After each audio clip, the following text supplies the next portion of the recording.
I'm a dickhead. I'm very bad at streaming. Hey, give me the ball.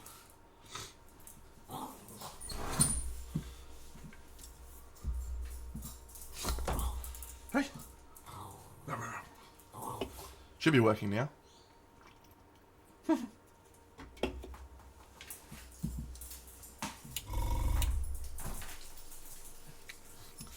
Hello, Darth Rosie.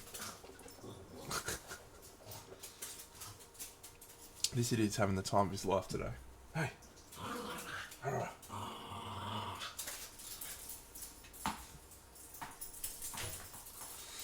Anyway, what I said before I was rudely interrupted by me not turning my microphone on was that we're going to paint this guy in traditional colours of royalty, i.e. purple and gold, because he is the king. And we're going to do some preliminary work with an airbrush before we dive in and do some non-airbrush, which is very often my process. I have one colour that I really love for purple. And it is called... Ooh, you tell him, buddy. That colour is called Hexed Lichen. It is an airbrush colour. Extremely powerful colour. So we'll do that later. Before that though, we need to build up some layers of purple. And we'll use a colour called Royal Purple. What a lovely colour. Now I think I might go in reverse this time though.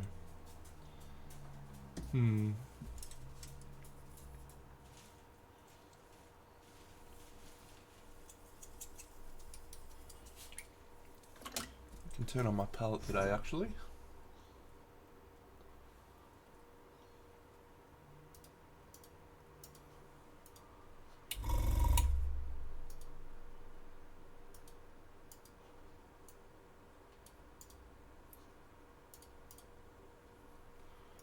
Cool.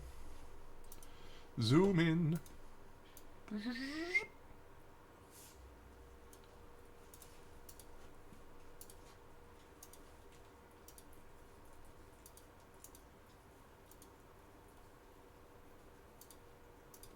There you go. Now you can see what I'm doing with colours, if you want.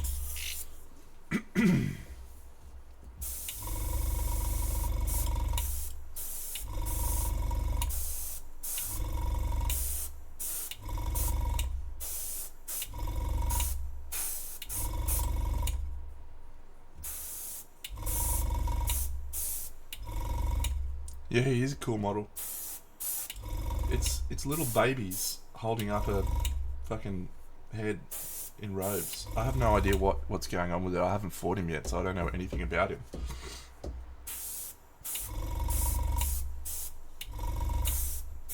But look at this little pile of babies.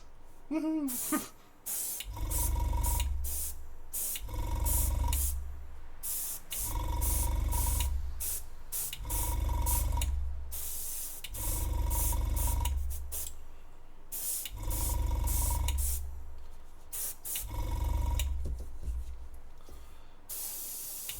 There's kind of two ways you can approach airbrushing, right? The first is you can go from a light colour and then work down, or you can go from a dark colour and work up. It's generally my experience that going from a light colour down will get you a stronger, more vibrant colour at the end. With a caveat though,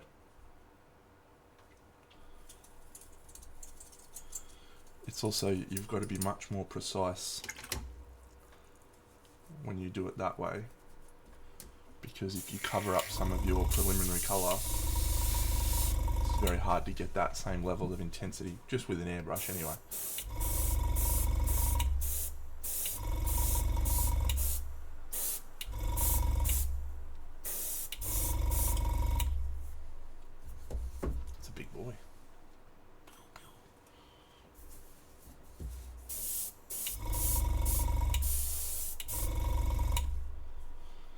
Yeah, Zenithal helps with that. Yeah, so you have to start off a white base coat for that to actually be effective and work.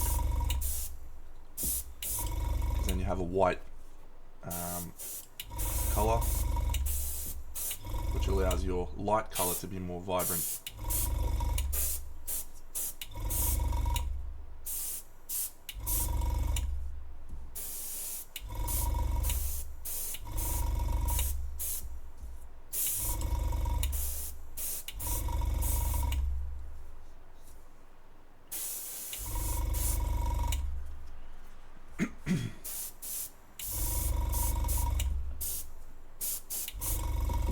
Now,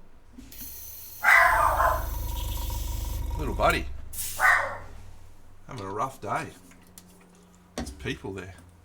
Hey, Toppy.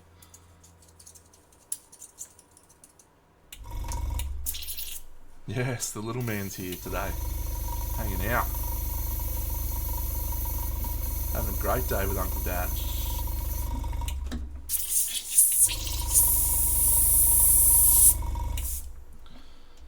Rocket's birthday, so we did Daddy Daycare yesterday. Should probably call it Uncle Daddy Daycare. Simple palette, mate. Colour of royalty. Colour of royalty. Purple and gold. Let's not overcomplicate things.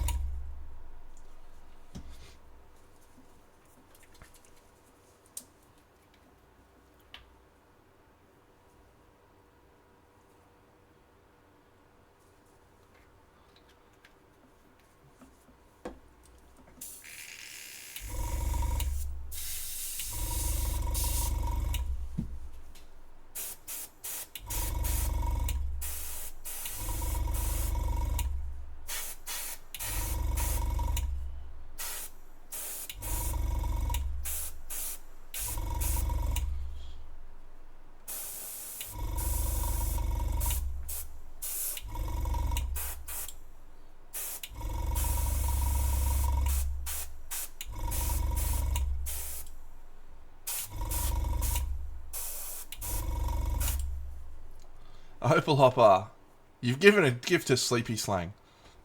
Well done, champion. That guy's a disgrace for not being a subscriber, I've got to tell you. The amount of times he's come on here and asked me for advice. What a chump.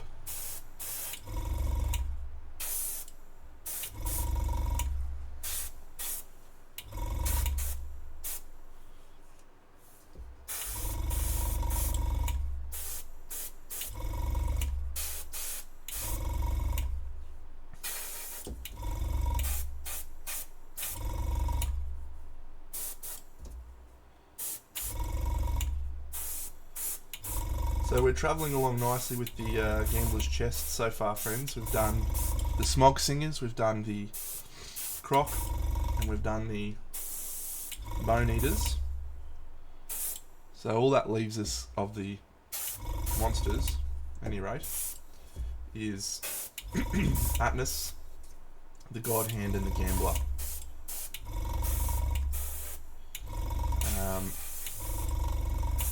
And you can maybe just see them behind me on the shelf. I finished basing them.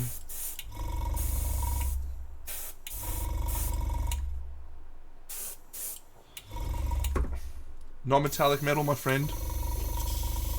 My entire KDM collection has been done with non-metallic metal.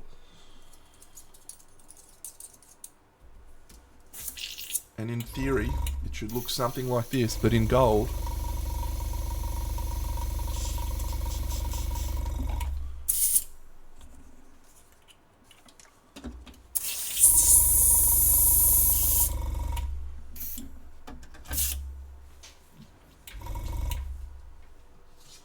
Here's the gap filling of the Gambler.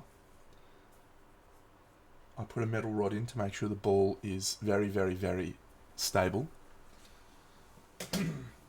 Here is said ball that I have not yet gap filled because I am dreading it a little bit. It should be okay. It shouldn't be too difficult. I think I'll try PVA for the majority of them actually. So it's just going to take a while. And Atmos, his base is all done. Got some cool little stone faces. Fuck Sprugoo, man. Everyone's fucking talking about Sprugoo in that chat, and it's like, fuck's sake. It's not that good. You know? Fucking Sprugoo. Get out of here. Fucking rubbish.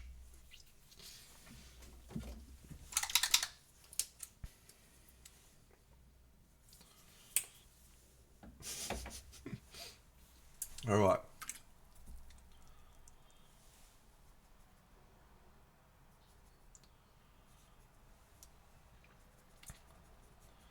Now, yeah, you are a hater of Sprugoo. I don't need you anymore for the moment. Let's think about this.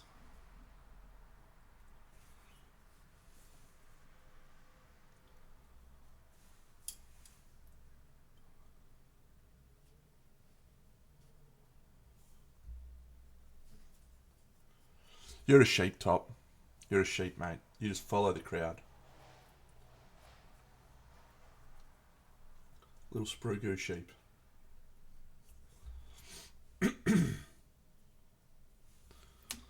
Back in my day, mate, Sprugoo never existed. We had to walk 15 miles to the local game shop just to buy a Milliput. And even then, you had to fight your way through a horde of other hobbyists to get a set.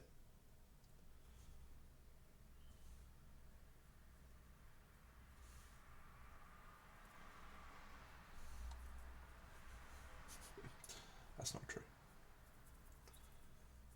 Back in the day, we used to have to use fucking green stuff. Milliput wasn't readily accessible. The only thing you could buy was green stuff from Games Workshop.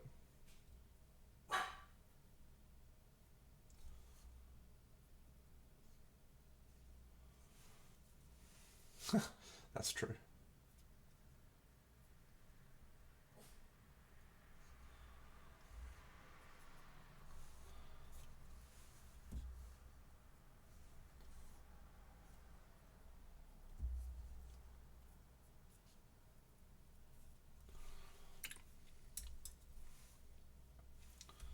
Fuck yeah, Metal Minis. I don't miss them.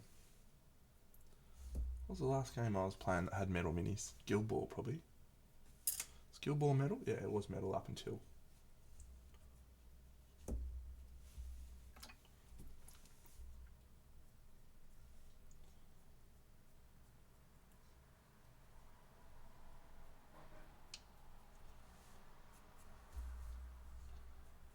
Back at Metal Minis.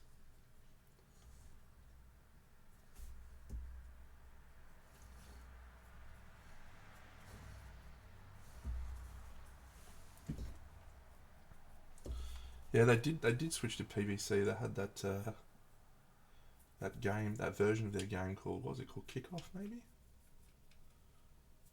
I actually painted some of those. Hey, Emily, they're surprisingly good for PVC figures.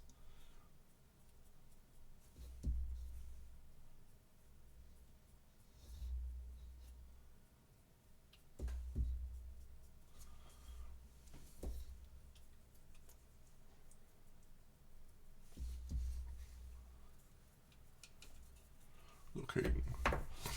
Yeah, they were nice.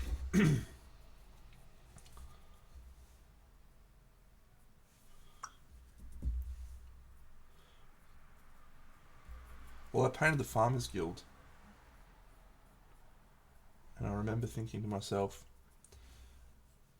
if this is where PVC's going now, I wonder where it'll be in 5 or 10 years. The quality was really good, and then, you know, Cool Mini or Not comes out with fucking Ank models that are just ridiculous.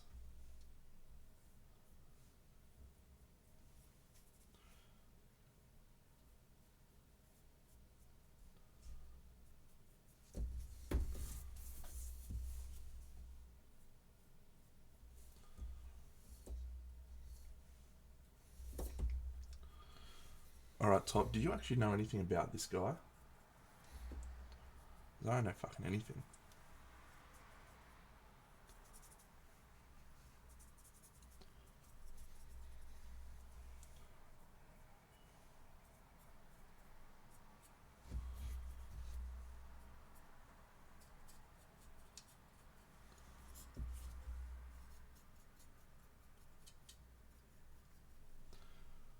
Yep.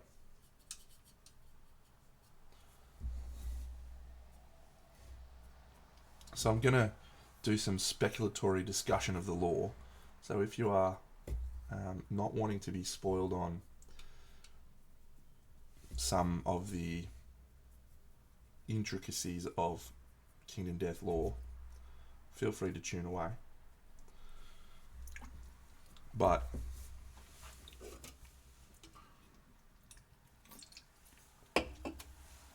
there is nothing. This is all speculation, right? So I'm not giving away anything, but so the Kingsman is a servant of this guy, for sure. And the hand also, I believe, works for this guy. And in terms of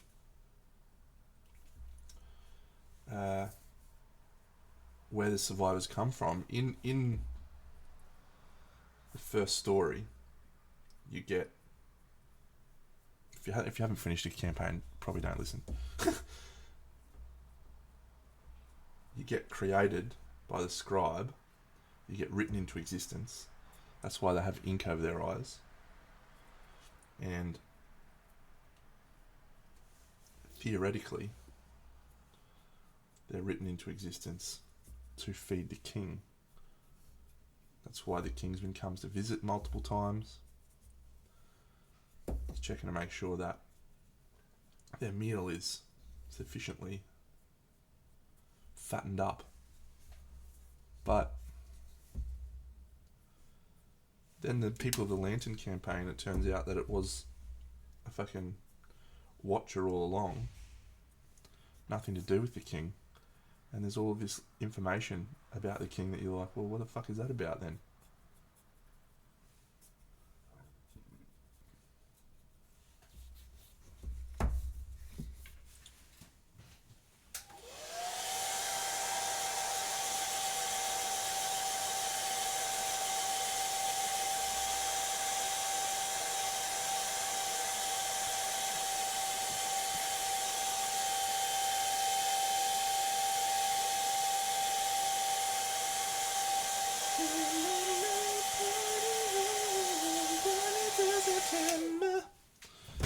Alright, now we can do some proper brushwork, maybe.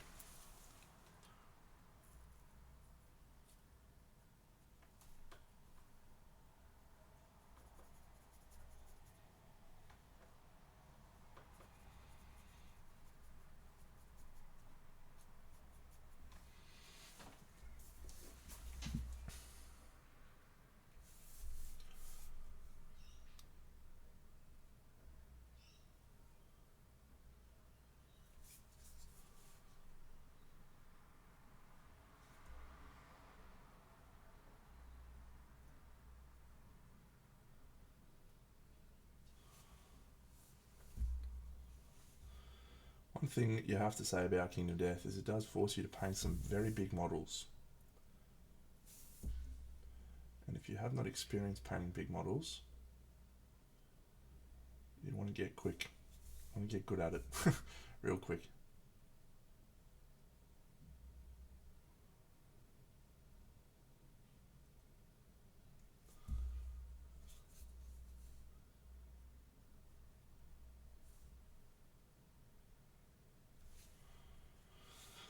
Purple falls into the same colour challenge as red, in that it's very hard to get purple to look like purple when you paint it, because, oh yeah.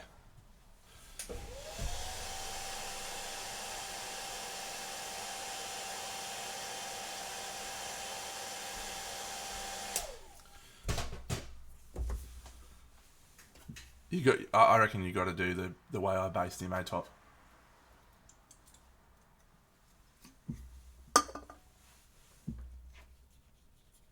As if trying to paint him with legs just like blah, blah, blah, wobbling around like a dickhead. But if you want to paint good purple, stay tuned, because we're going to try.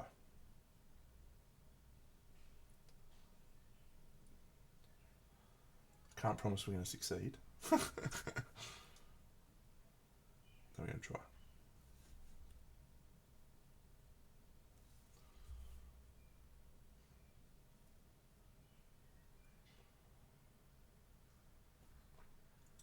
So if you've ever painted red, you know exactly what I'm talking about here. Painting red, extremely difficult because as soon as you highlight red, bang, it turns pink or orange. We don't want pink or orange, we want red. So the challenge is getting enough value contrast, which is of course light to dark, alongside keeping the colour saturated enough. So we're going to do a technique that I do on pretty much everything.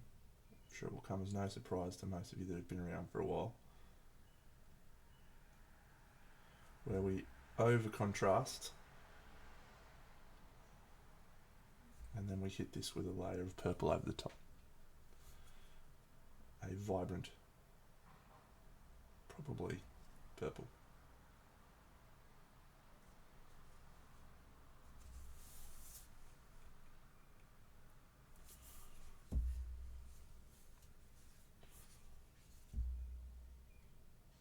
If you have any questions, feel free to ask them, and I'll do my best to answer them in a way that makes sense. And again, I make no promises that it will actually make sense. Sunchaser, you are spot on. The Chimera Red is one of the most vibrant and saturated reds you can get. I am actually using the Chimera Violet on this purple for the same reason.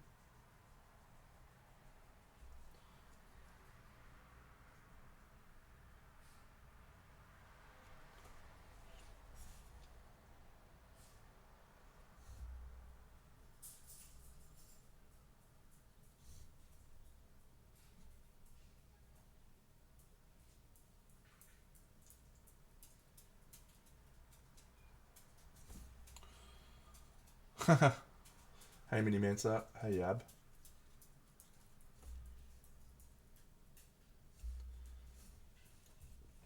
Look friends, there's absolutely many ways and techniques that you can approach Little Toy Soldier painting. I don't profess to be a wonderful painter.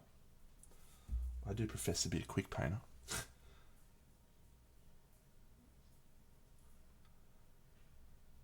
But I think it's important that you try lots of different things, experiment, and see if you find something that resonates with you.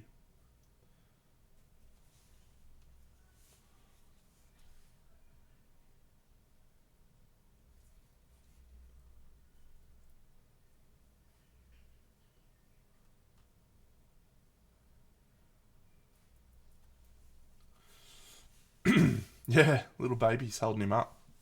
You raise me up.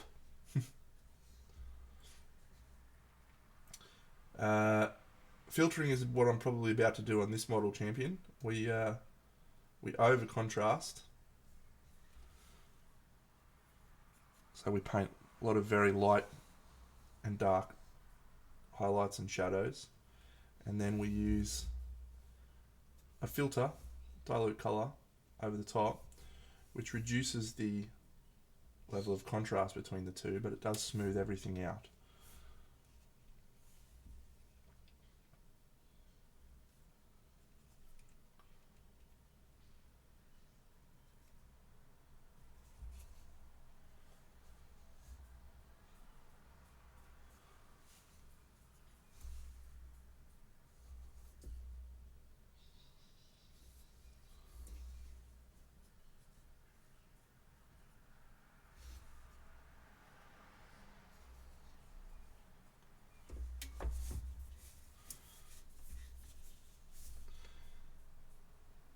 I painted the Bone Eaters on stream the other week. I didn't paint the Crimson Croc. I've painted the Crimson Croc since then. You can see him on my playthrough video that's also on my stream. And I did the Smog Singers yesterday. One challenge that's been really interesting is trying to replicate a style of painting that I did nearly 3 years ago. It's really hard.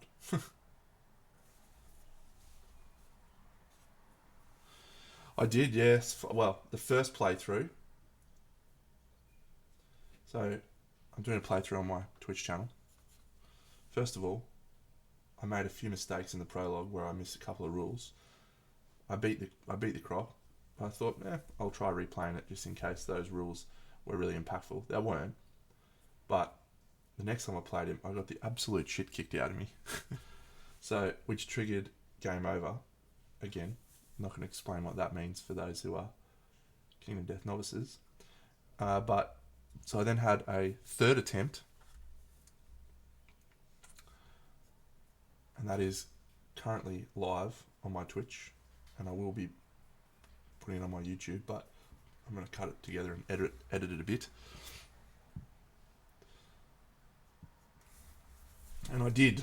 I beat the Croc in the prologue. I beat him like a drum actually in the third fight.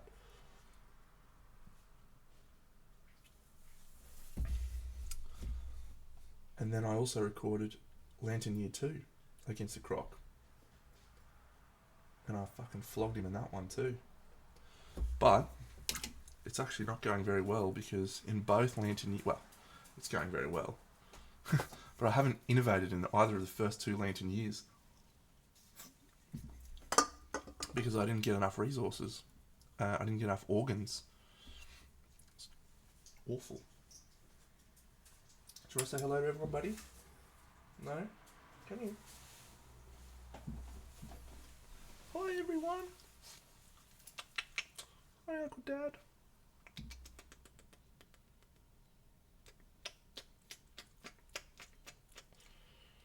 You having a chill day, buddy? Yep. That's nice. Can I have a kiss? No. Off you go, buddy. Little boy. Little boy. We'll go into some yellow, I think.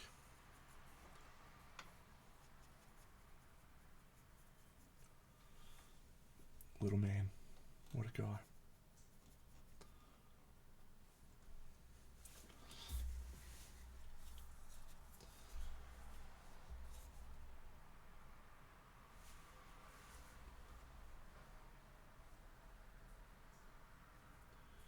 Have we gone too much, don't I? Maybe. Don't want black, you dickhead.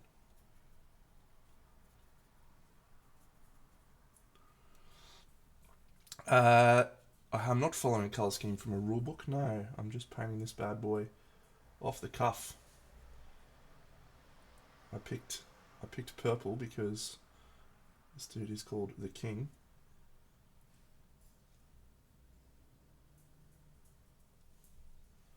And so I wanted him to look like he was royalty.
Party on.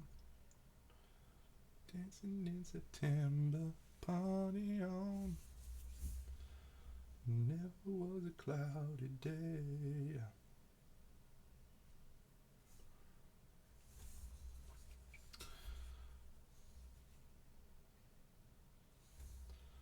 Probably will need to go quite a bit lighter.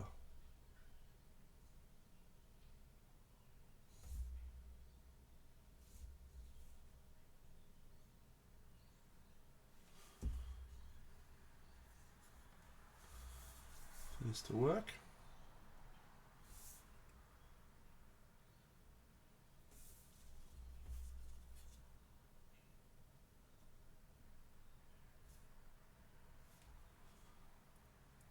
Is it?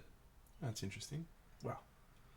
It's not really. I mean, it's just the obvious choice for a king. It's colour royalty.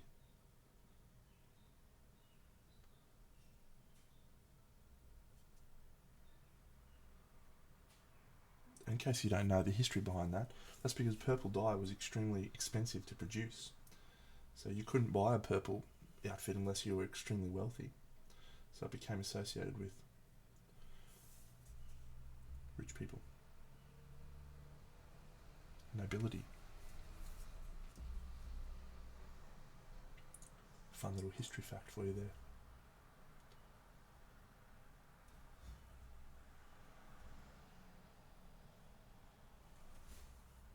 Of course now, purple dye is mass produced like much of everything.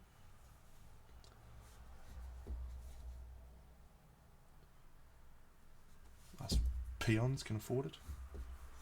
Woo.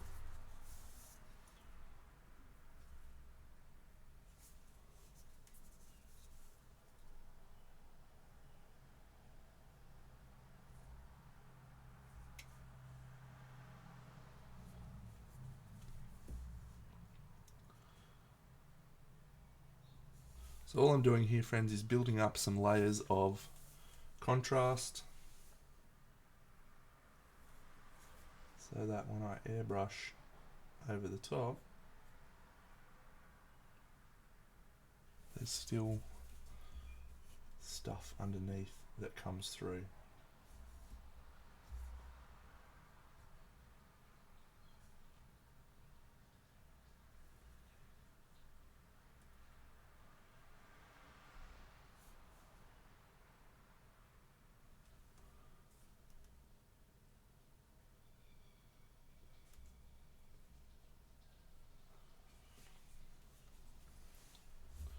And if you're worried that it looks rough and sketchy, you're absolutely right to be worried, because it's very possible I have no idea what I'm doing right now.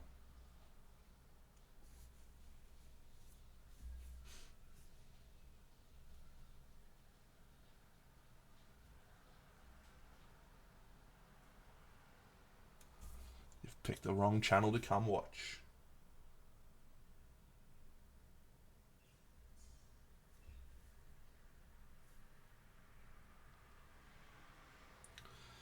Actually, I don't really have any idea how things are going to turn out. Unless I'm doing something that sits right in my wheelhouse.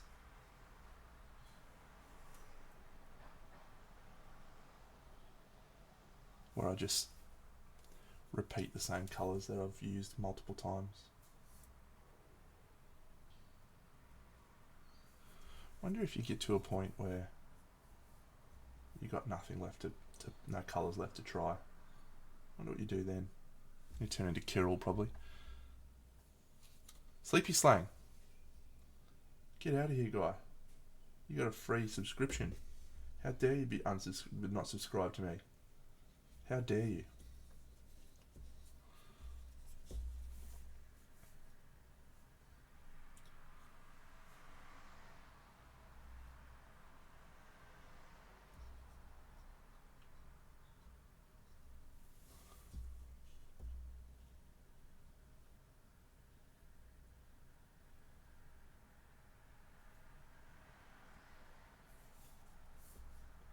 To all the years of help I've given you.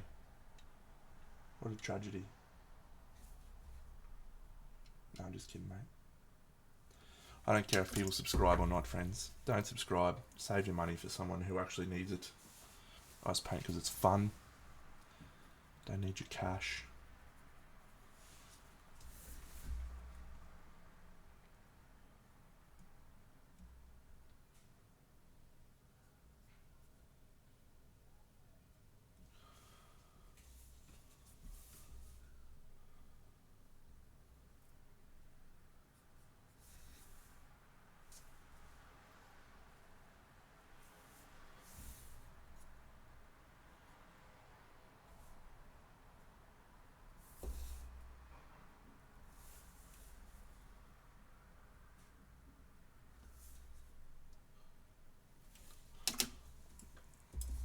Well, someone gave you a free subscription, mate.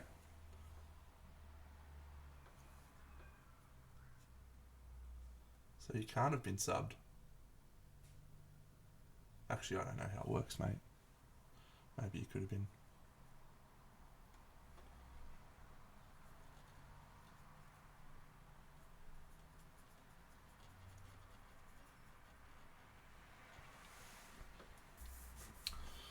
Okay.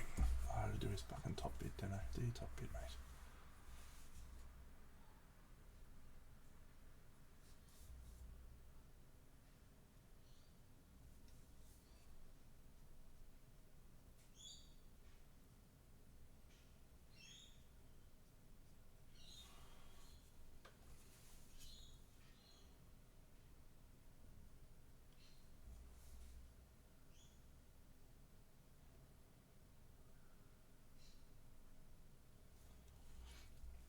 If you actually want to see how I do purple for reals, I did actually make a YouTube video on painting cloth, and I did that with a model from the Oathsworn Into the Deepwood range from a board game,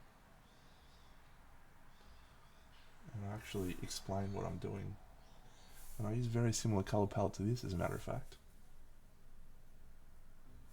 So go and watch that if you want to know what the fuck's happening.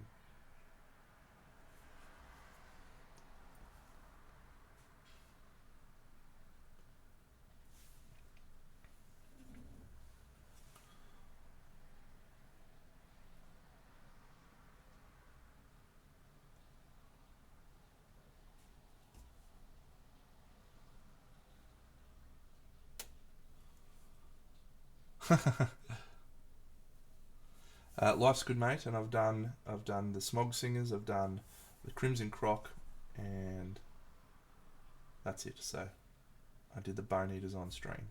Well, mostly they're finished now. Yeah, the birds in the background.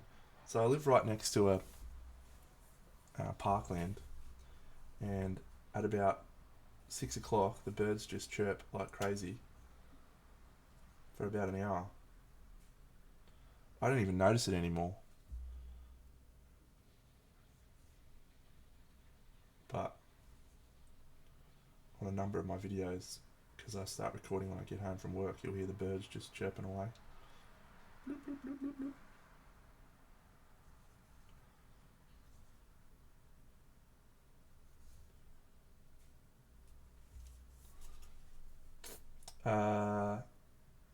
Yeah. I don't know if they are, but I think they are. Lorikeets or parakeets. Don't know the difference. No pet bird.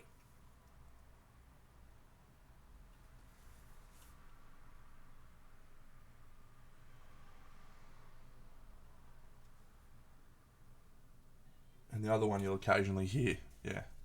The other one you'll occasionally hear coming from over there is there's also hockey fields behind me. So you'll occasionally hear a whistle or a siren. Pew, pew, pew, pew. Saying the game's finished. Also a noise that I find very relaxing. I'm sure other people that live in the same apartment complex or one of the ones adjacent to me get annoyed by shit like that, but I love it because I grew up playing sports my whole life. I've been around team sports, including my dad played team sports, so find that sound very relaxing. Same with the smell of deep heat.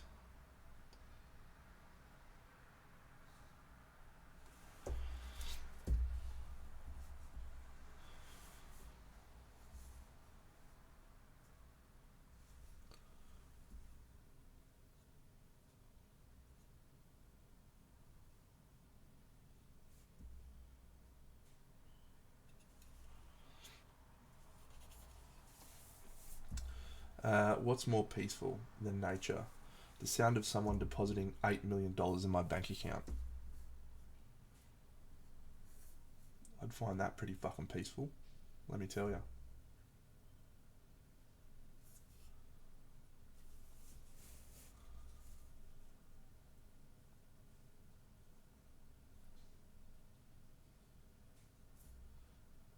Should all go check out Sleepy Slang's Instagram. He got a follow from the big man recently. If you don't know, it takes a lot to get a follow from me. I don't just dish that out to any random scrubs. You got to earn that shit. Ask fucking Ben. Didn't follow him for 2 years.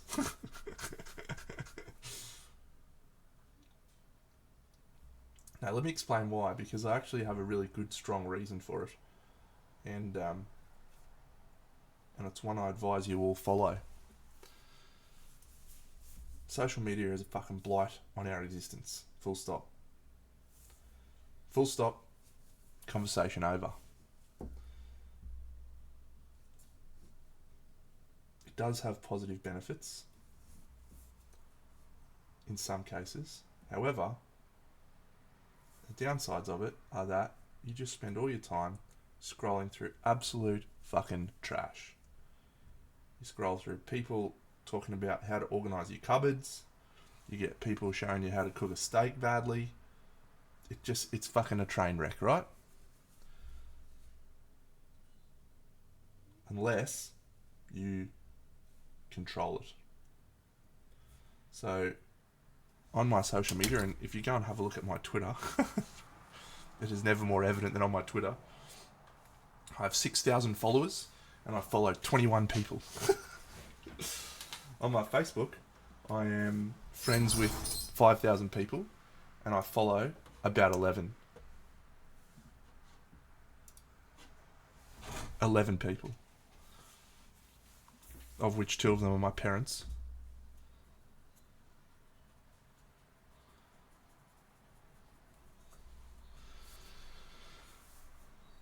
So I spend my time on social media viewing nothing but stuff that I am inspired by or actual updates that I care about. And one of my frustrations with social media is that even though that is how I've chosen to curate it, every third fucking post is a sponsored post from some other fucking dickhead who wants me to like their page. And it's a disgrace. So anyway, I don't follow random people on Twitter or Instagram or anything, because when I open up my social media, I want it to be inspirational and beneficial to my life. It's meant I use social media less.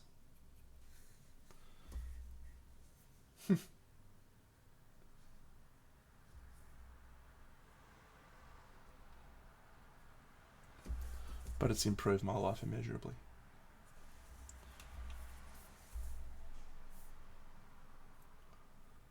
So if you do get a follow from me, that means I'm inspired by something that you've done, and I would like to see more.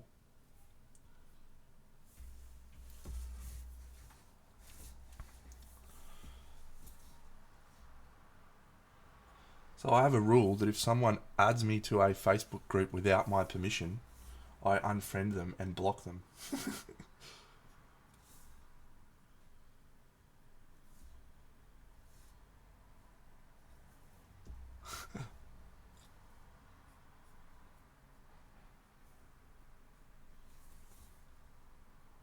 Gotta tell you, it's working for me. It is a good rule. If I want to be in a group, I'll fucking be in a group. Don't put me in there. That's like someone walking over to me and going, oh, here's some people you might like to be friends with. Fuck it, I've got enough friends. I don't want any more. Get out of here. I already got too many. Don't talk to the ones I got.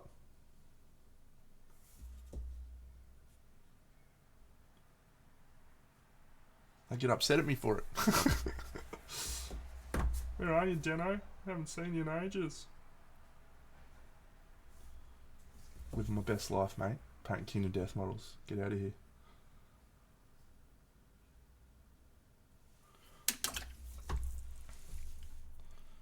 At the moment, I'm in a couple of groups. I'm in the Marvel Crisis Protocol Australia group. I'm in the Kingdom Death, whatever that one's called. And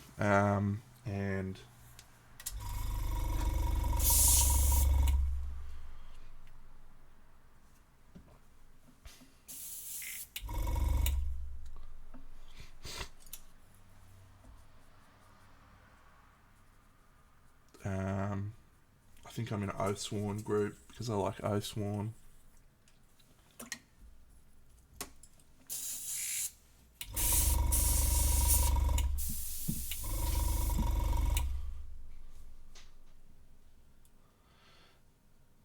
You're about to see that right now, RS Blunden, so good question. Yeah, they stopped doing that, mate, so...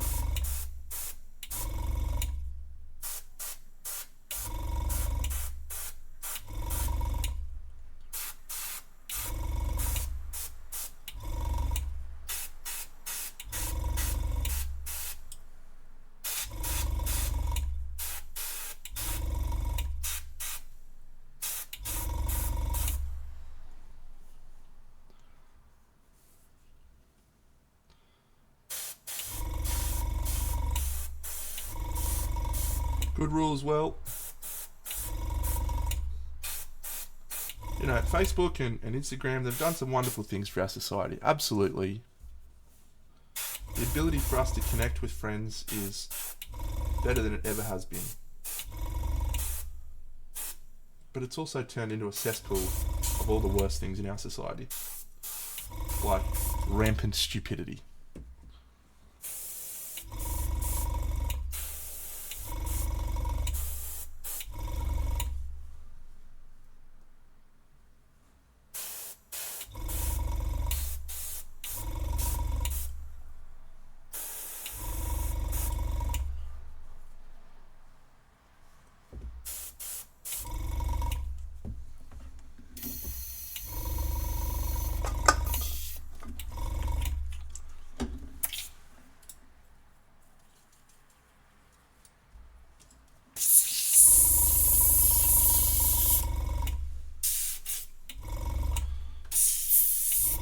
Alright.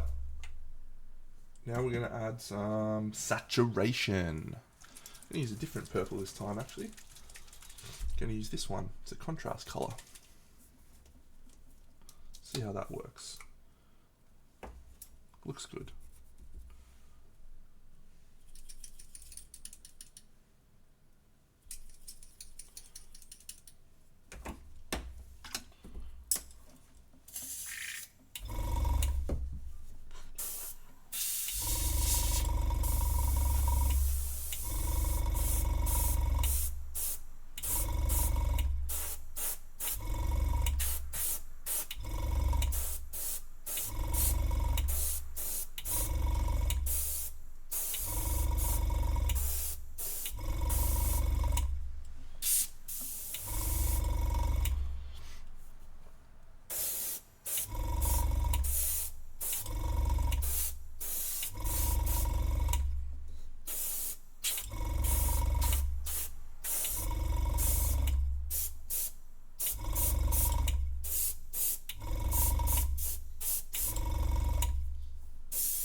Woo!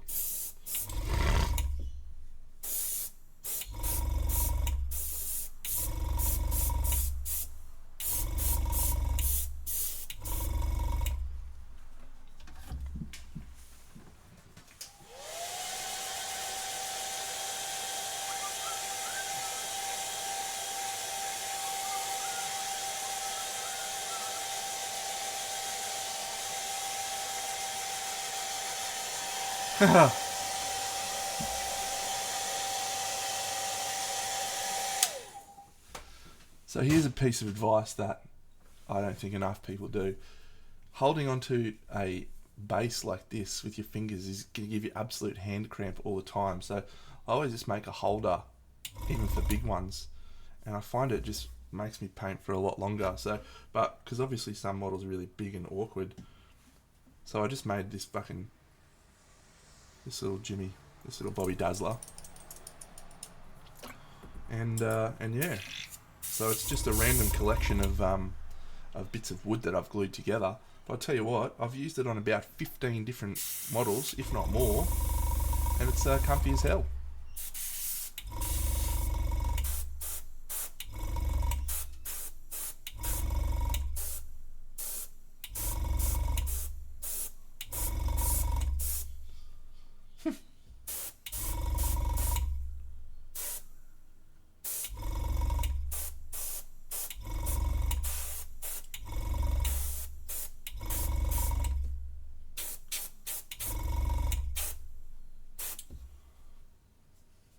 No, you can't see it, but I'm actually my fingers are resting on the back of it, right? So I'm not holding on to the base like holding it super tight. I'm actually just holding the handle whilst twisting it with the base.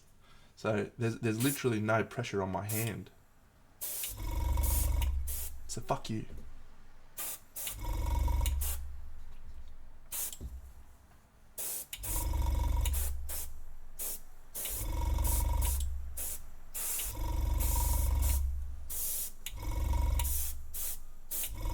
You'll get unfollowed very quickly with that attitude, Sleepy Slang.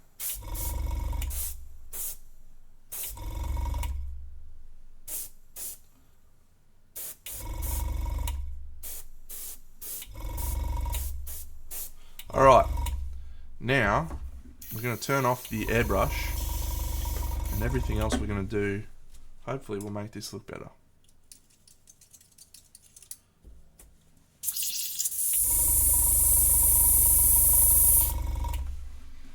Real quick.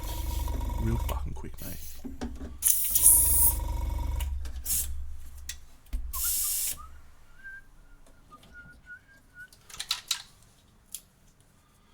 Magenta. I've got a big brush that I bought for painting big models.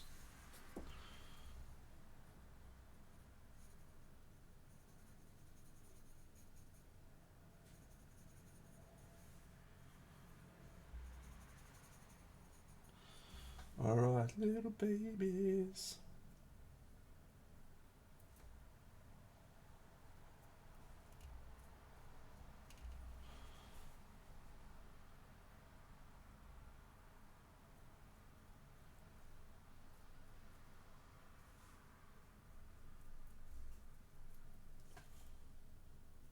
What is this little swirly bit in the middle? What is this supposed to be? Is that an eye or something?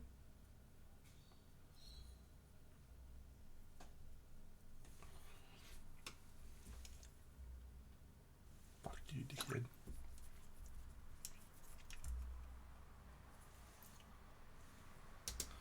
No, there's a little thing there that's not babies, mate. I know there's babies.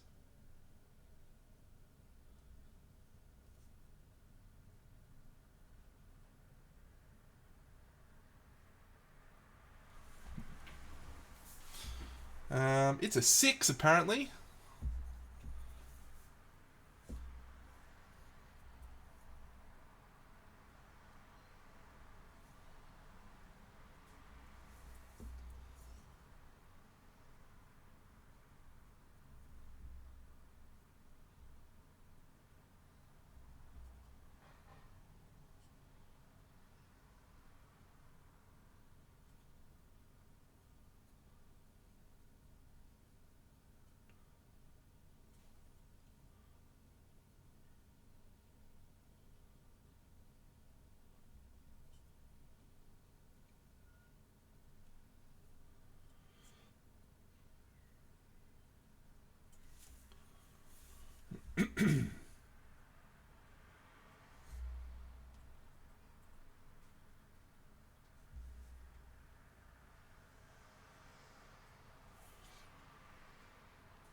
Are these things at the top here supposed to be bone or metal? I think I'm going to paint them in gold.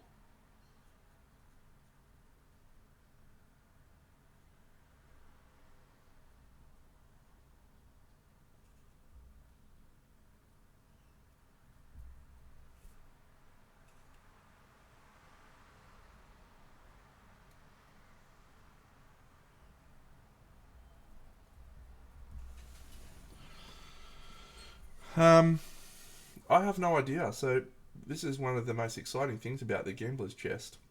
All of the material in there has new lore, new stories, new fights that I know nothing about. I can tell you a lot about pretty much all of the characters from the original 12 expansions in the game because I've played through 5 or 6 campaigns. I'm actually at 10, by the way. I just ticked over my 10th campaign. So, but I don't know. I don't know what this guy does yet because I have never fought him in the game. And that's actually how you find out most of the stuff is you fight him. Because the story is very subtle. It doesn't give you a lot of information early on. You find it out through fighting him, through story events in the battle.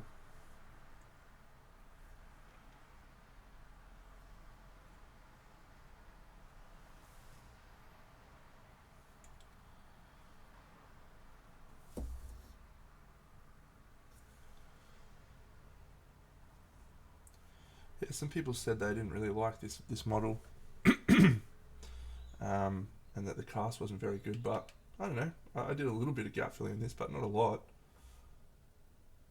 It's pretty neat, I think. A cool detail. Look at my babies.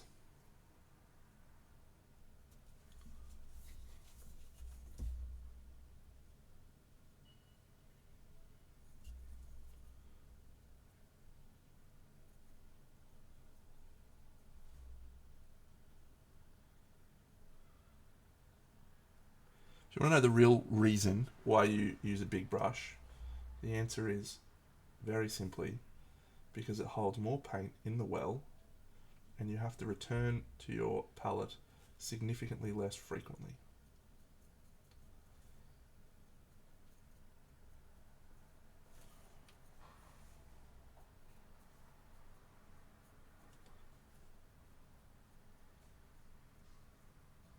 And also you can cover a larger surface area.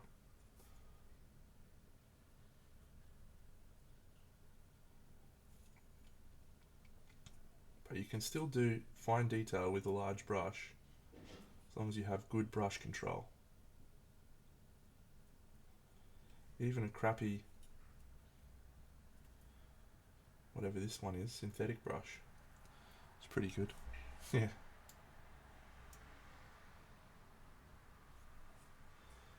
I love these little babies' butts. This reminds me of like paintings in the Sistine Chapel.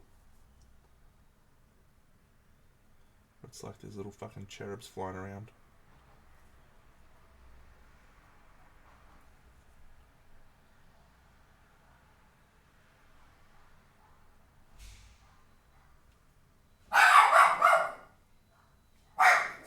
You tell him, little man.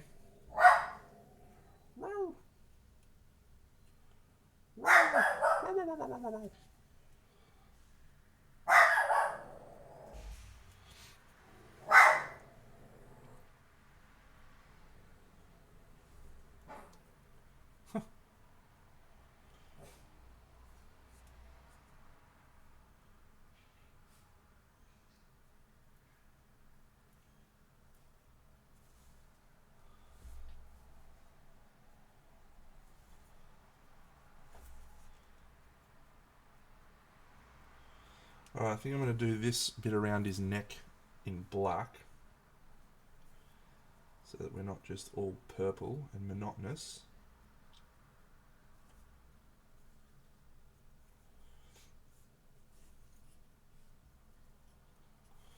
Any more babies?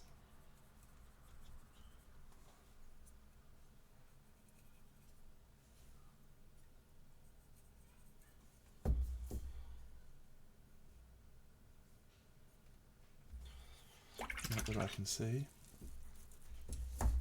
Yeah, big brush is undervalued. I watch YouTube videos of painters and yeah, absolutely wouldn't have taken 4 years, mate. That shit would have been done in 2 months. And I see dudes painting with this tiny little brush, and I think to myself, my guy, please, just fucking get it done. Get a bigger brush. You're killing me.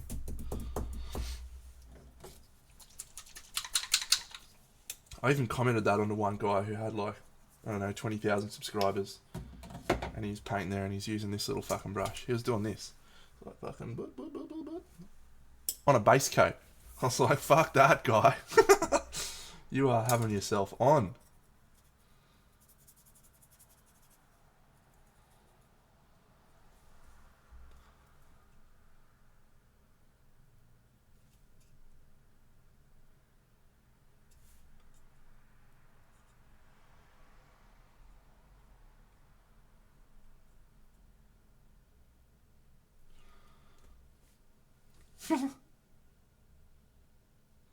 Don't do it.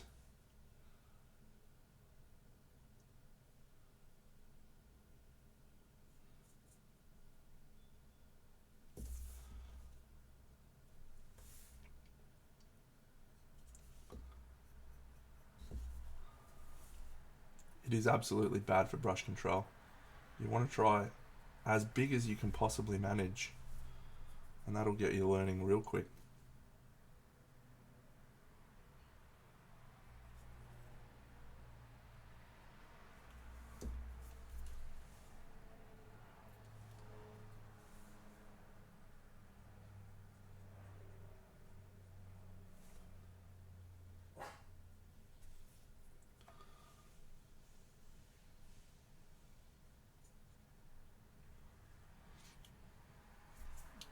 What do we reckon? These little things around his head in gold?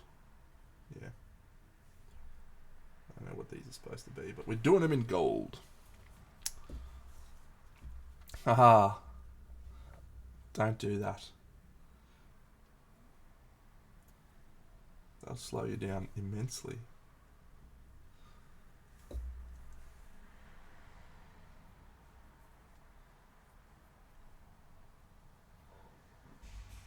I always ask people how long it took to paint a model, right? And it's not because I'm trying to do a weird flex, but for me, time is inextricably linked to quality. If someone has painted something and I'm like, wow, that's fucking amazing, and they've done it in 6 months, I'm always like, well, I could do that in 6 months. But if someone does something that's like, yeah, I did that in fucking 10 hours, I'm always like, yeah, that's fucking sick. Like, to me, that shows a level of skill.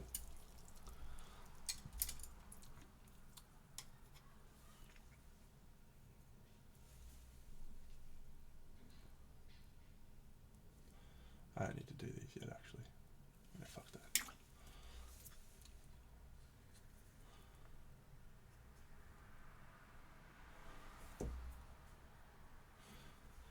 Yeah, I used I did a couple of videos where I use massive brushes, and I was talking about how I think as miniature painters we probably don't think about using natural qualities of brushes like texture of a brush enough. So yeah, I was using big flat brushes and doing feathers and stuff, and it just made like the whole process take. Oh, that's right, I did in my feather video for this one.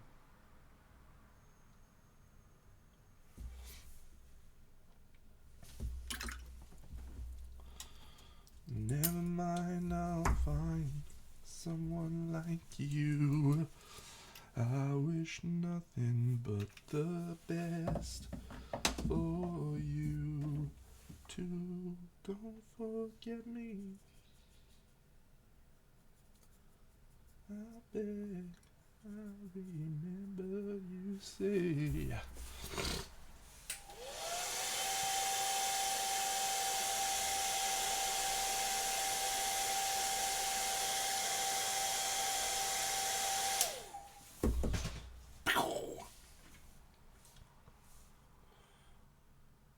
Painting baby FaceTime. What a way to make a living.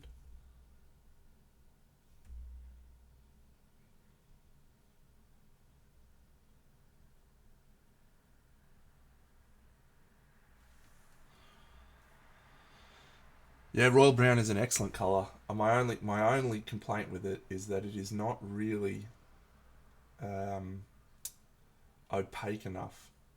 Yeah, someone's got to tell me what the fuck this thing is, because it doesn't look like babies.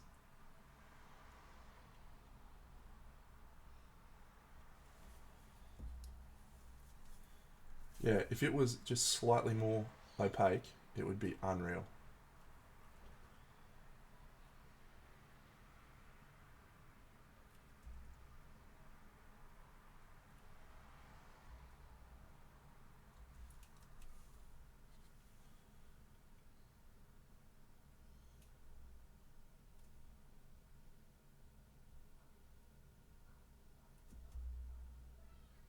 Little babies.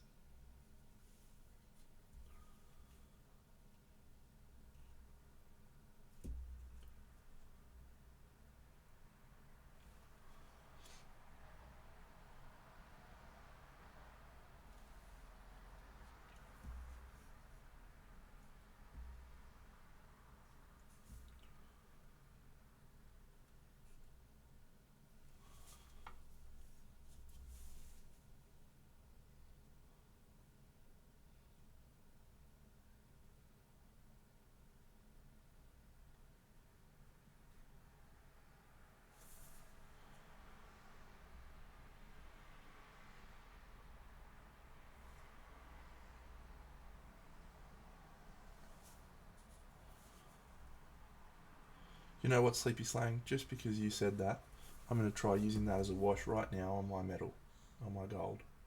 Right this very second. As soon as I finish base coating all this skin.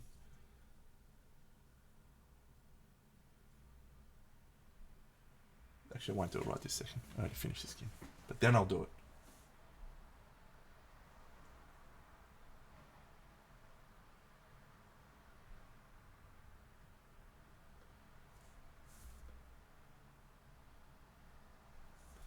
There's like some swirly shit in there.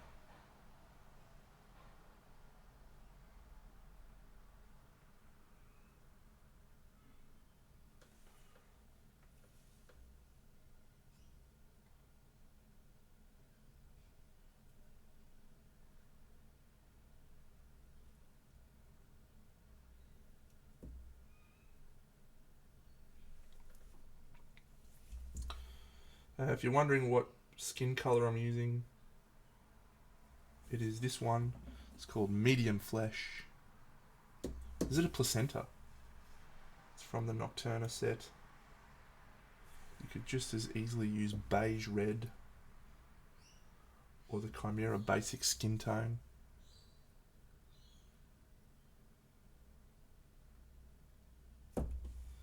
Get back on your base. It's alright, mate. I've got Joe Sonia Magic Mix. I'll get the job done.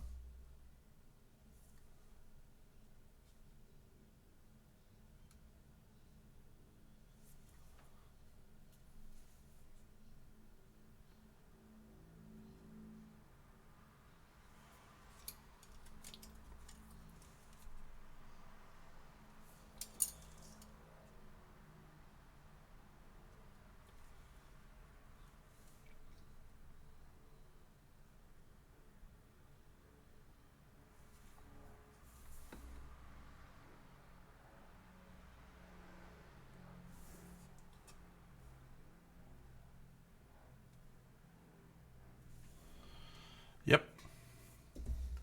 Use that bad boy, will turn anything into a wash.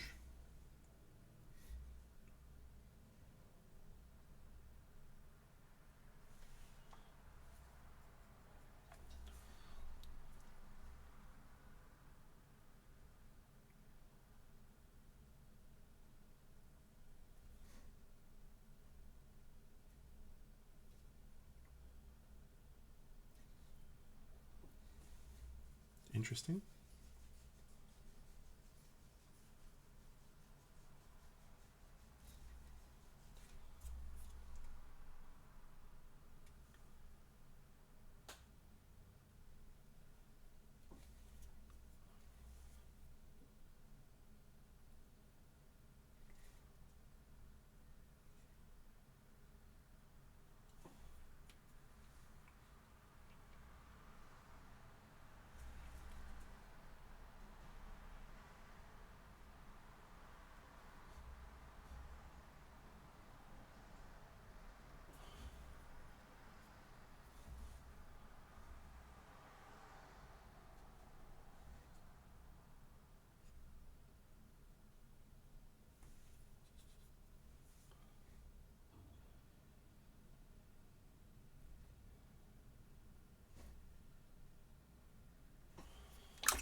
I'm sure it's the same as every medium, mate. I reckon Sleepy Slang's just on crack, but let him have his dream. Master of Splash, it is indeed a Kingdom Death Sculpt. This is the king. We await the king.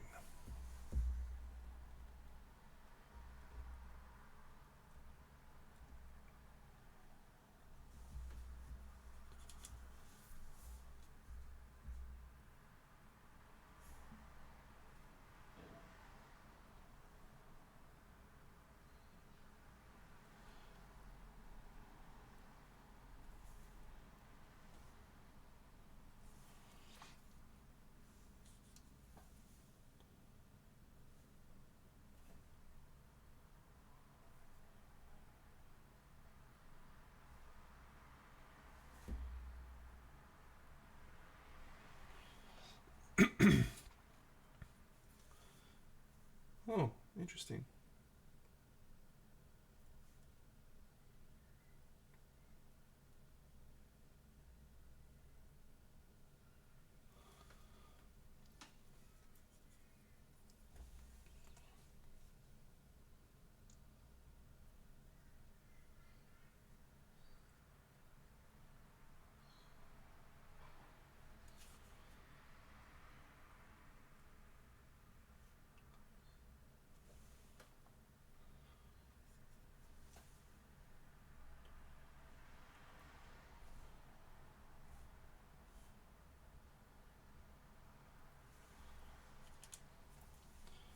We'll sort that out. It's going to look gold. Always believe in gold. Gold. You're indestructible. Always believe in. That's gold. Gold.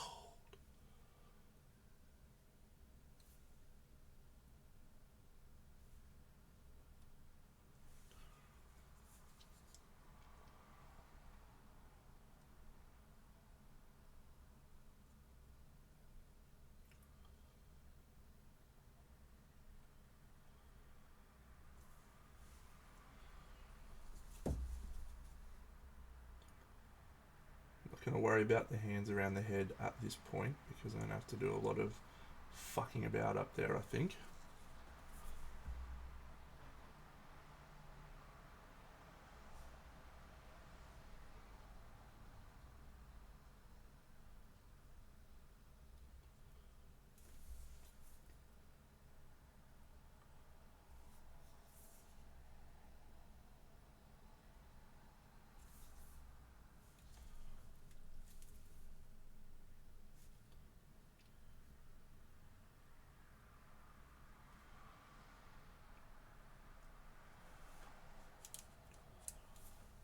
Pistachio eyes. Not sure. Maybe pistachio. Do like that colour. The problem you've got to keep in mind with the colours that I used recently that I've really enjoyed, like pistachio, I never had those when I did my original Kingdom Death collection. So if I just start banging pistachio everywhere, it's just going to look too different. I kept a couple of my models just over here so I could refer to them, so I'd make sure I was still finding a similar paint style. It's been 3 years and I've dramatically changed as a painter in that time.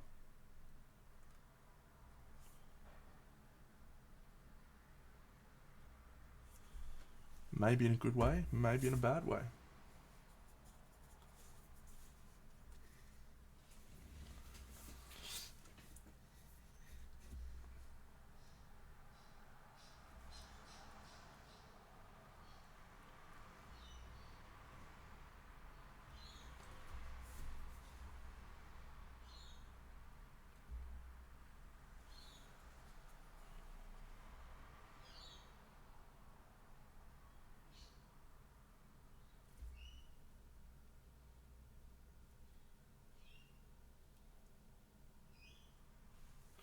I'm trying to be a little bit considered with the skin highlights because I'm going to use a wash, but I want the underlayer of purple that I've already done to be doing some of the work already.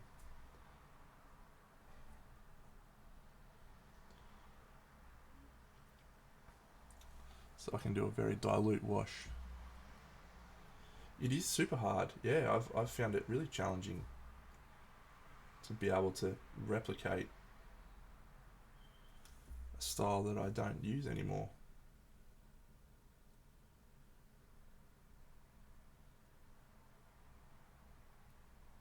That's good.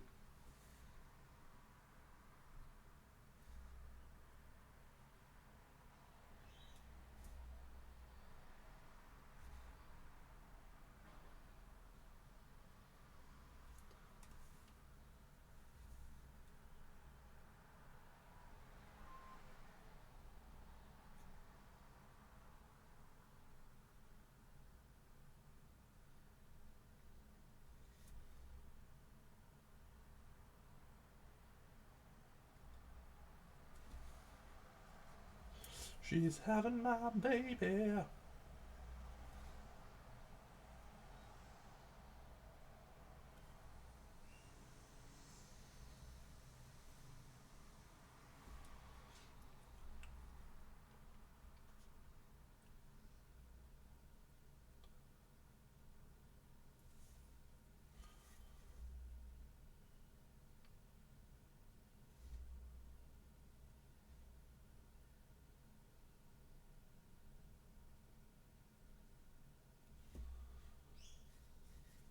I have actually done that.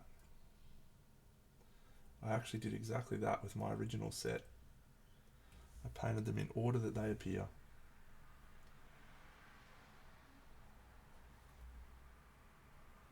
You dickhead, Deno. Come on, mate. Come on. Get it together. G'day, TJ Resin. What's happening, champion?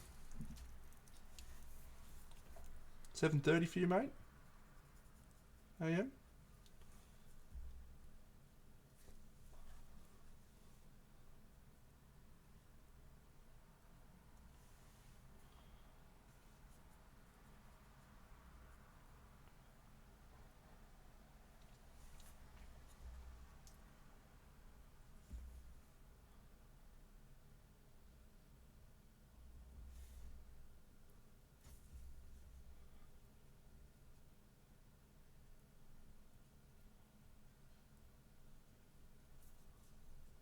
No, they're fucking useless. It's shit blue tack too. This is a very wild looking mini, yes, mate.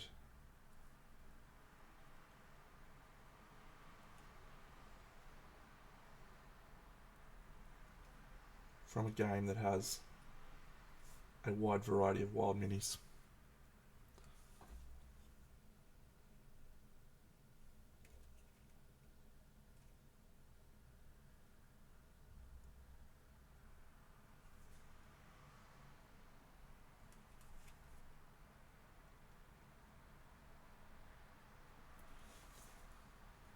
G'day, Vipertron. What's happening, champion?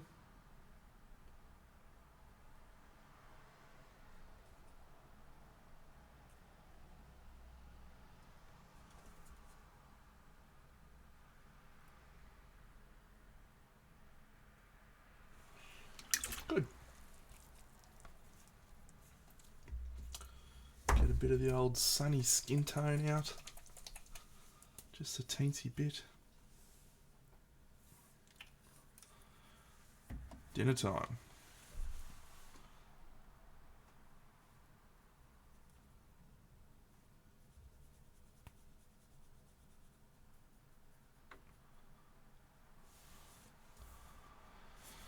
How can you paint skin colour? That's a great question, Vipertron. You've come at exactly the right time to see that answered.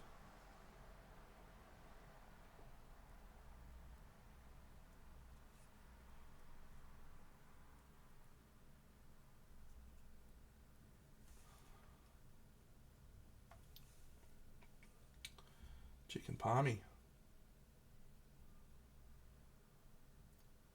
Can't go wrong, really.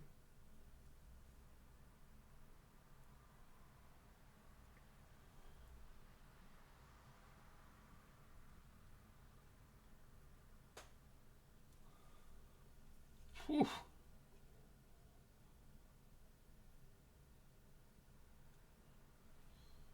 What about you, culinary wizards over here? Little sunny skin tone, little PB, little Volupus. Finish it off with some pistachio.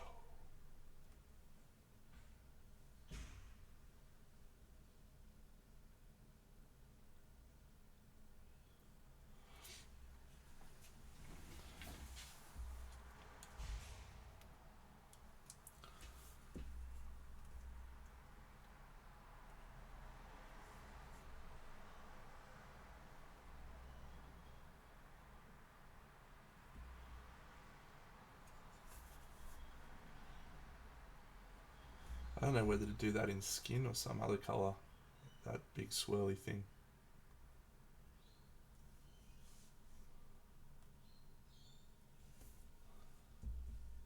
Do love pistachio.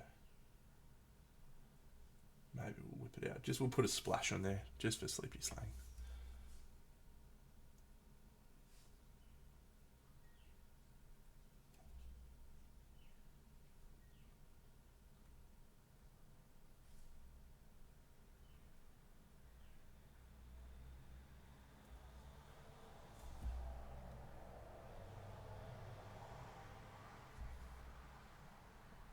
Well, this is just basically two skin colours with some purple.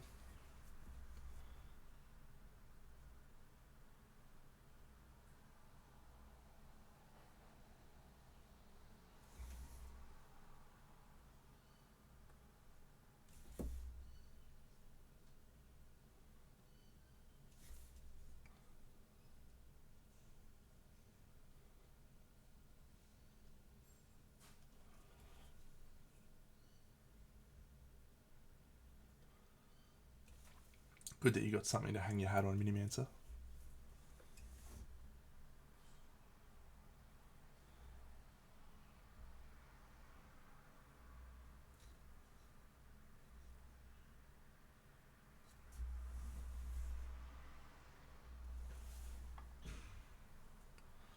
Luminous green.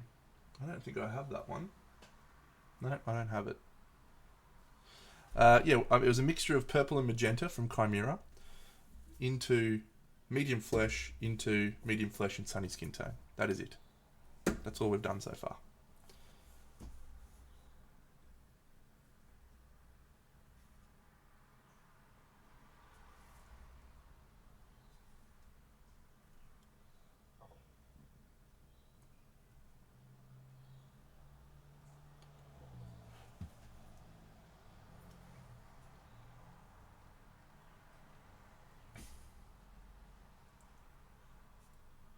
We're going to give it a wash with Volupus Pink, probably. We're going to do it, maybe a little bit of airbrush.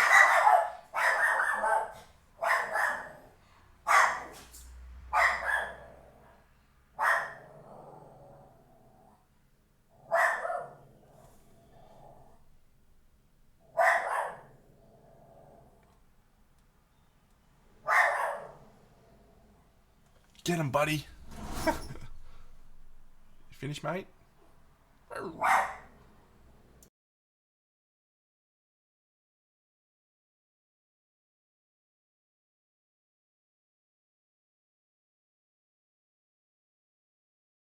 He's finished. Little dickhead.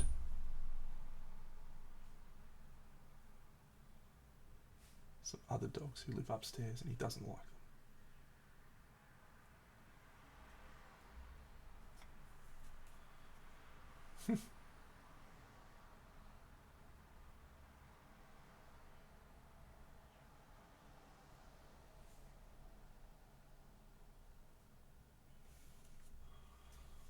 Yeah.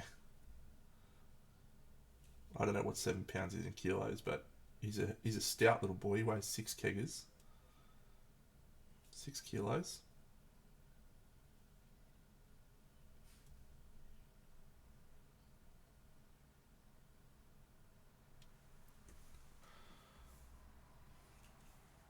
Thank you, Seamroy. What do we start? Yeah, we're an hour and a half so far. Pretty good. And we'll tweak the purple a little bit more. It's just important to make sure that you're assessing the colours as a whole.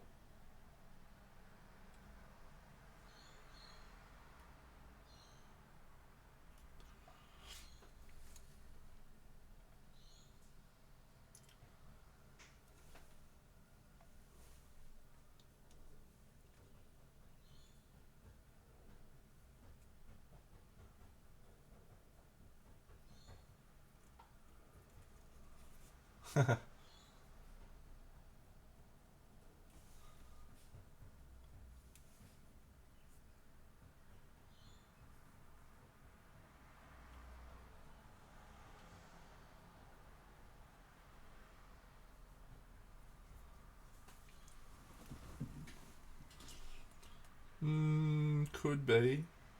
Could be.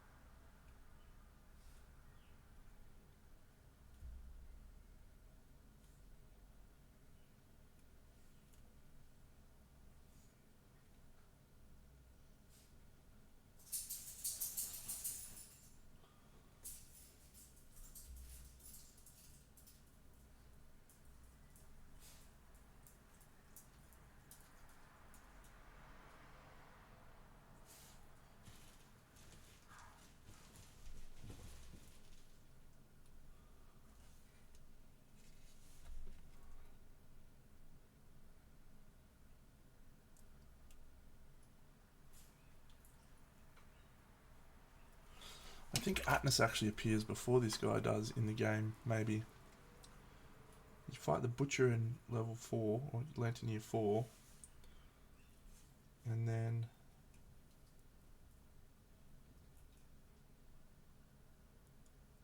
I think Atlas appears at maybe Lantern Year 9?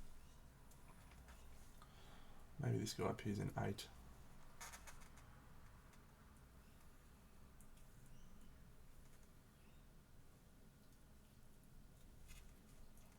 Don't know.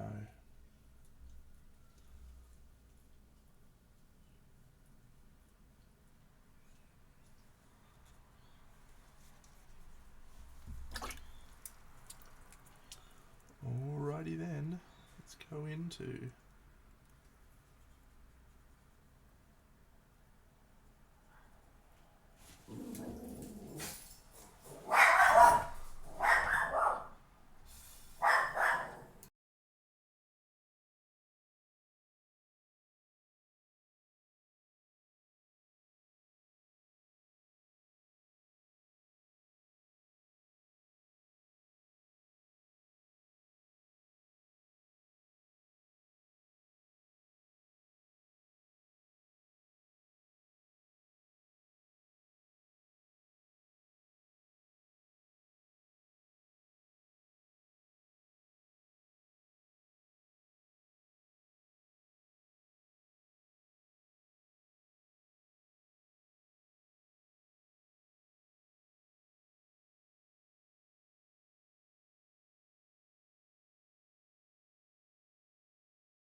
I just closed the door so little buddy wouldn't flip out.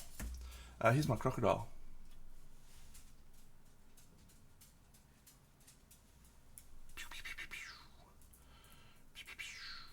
He's pretty fun. Yeah, painted him on stream. No, I didn't paint him on stream. Played him on stream. Did my Smog Singers as well. I'm not sure how I feel about these models. They're okay. The skins they're really interesting volumes to paint, but I didn't feel like I could do much to them. Yeah, not sure.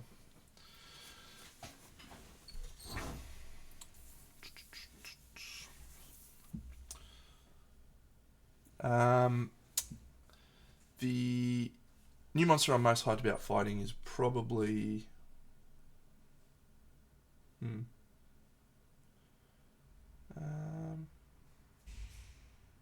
Probably the Gambler. I think he looks really awesome. I didn't wait 7 years, no, mate. I started playing this 3 years ago, so I waited 3 years.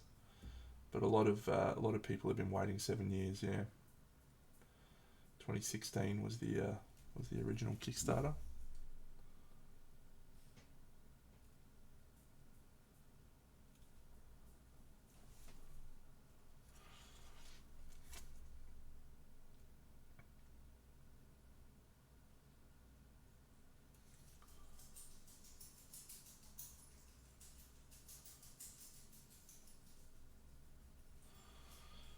Oh look, I'm probably not the best person to answer that question, and I probably doubt there is many people in the general public that could answer that question with any accuracy.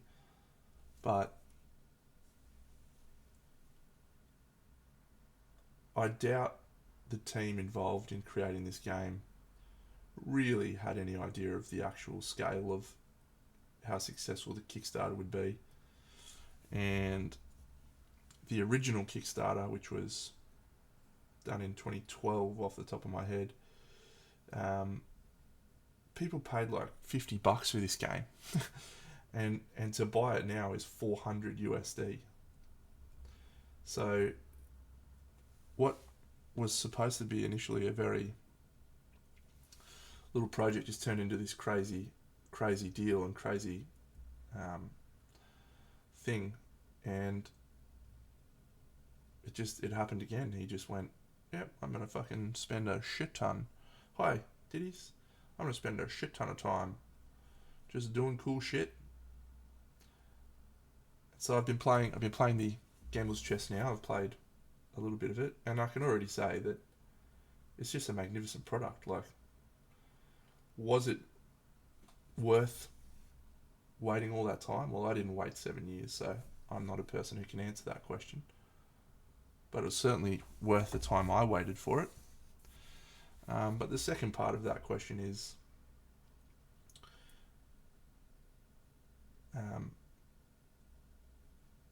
the value of the product.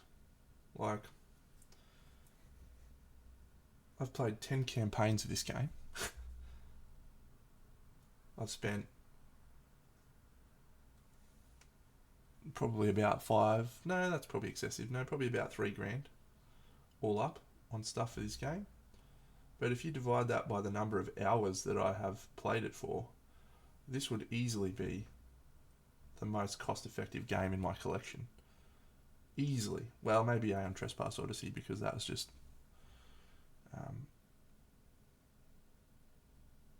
not $3,000.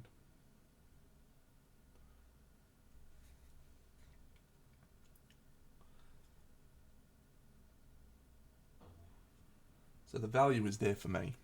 I think it's a wonderful product. But you also have to enjoy miniature painting. Spend a lot of time painting these models too.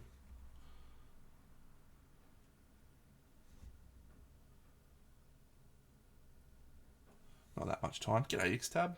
What's happening? You jump in.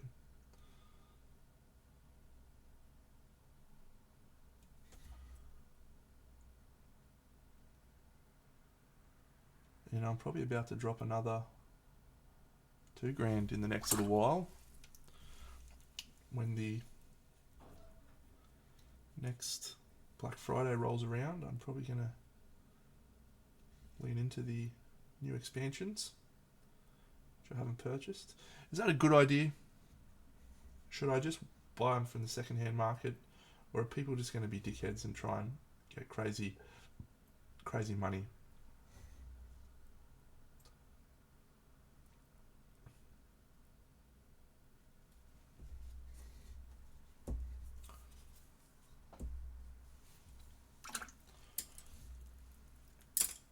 True that. Let's get a bit of black. Might use Tenebris Grey, actually. Yeah, if I had bought it 3 years ago when I was keen, I think it was $1,500. It'll be more now, but I'm okay with it. Because there was a degree of uncertainty 3 years ago.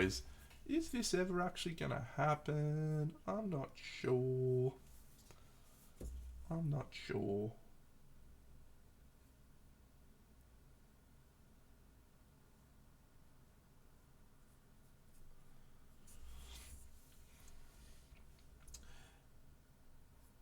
Yeah, all of the new content looks absolutely amazing. If you've played the game and you've enjoyed the game, as I have, the best part about the game is the sense of discovery that you get. And having played all of Kingdom Death many, many times, there's little discovery now for me. So my level of enjoyment is still high, but not as high as it was. Until the Gambler's Chest arrived, and all of a sudden, I feel like I'm a little kid again. I have no idea what's happening in my campaign that I'm playing. No idea.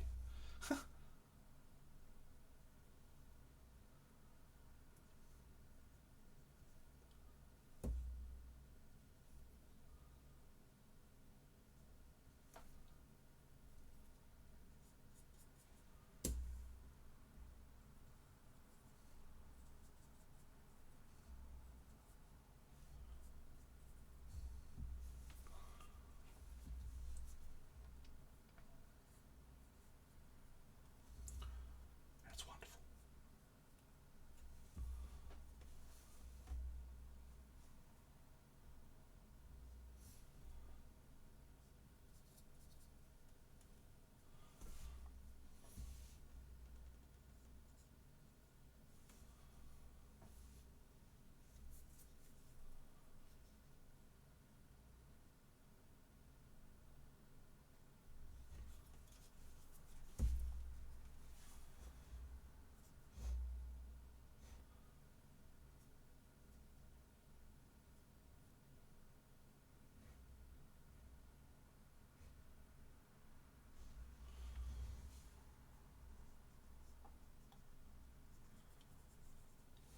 Alright, does that mean we move into black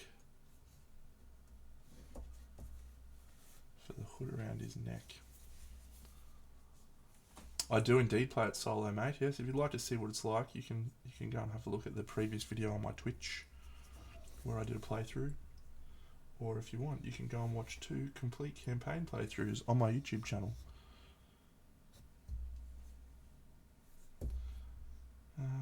Alright, I guess we're doing this in black.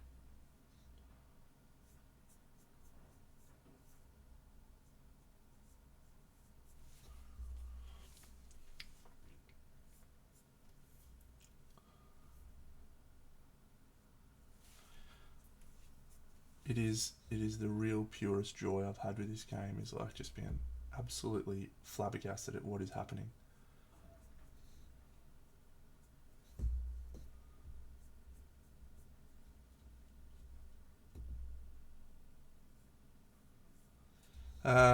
Ice Particles is pretty fun. It was fun to paint, but I did a really big conversion to it, which made it less onerous.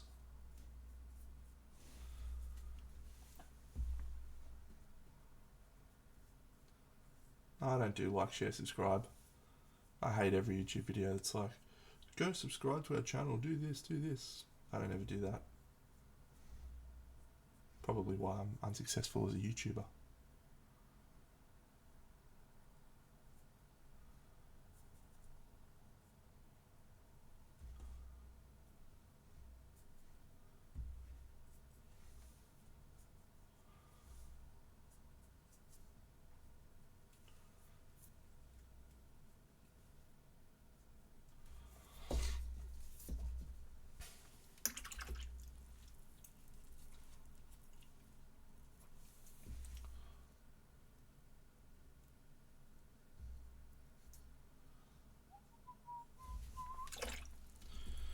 Alright, let's just do some little bits of red on these bits.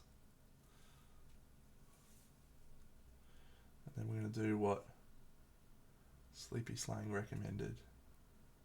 Royal brown wash over these bits. See how that looks.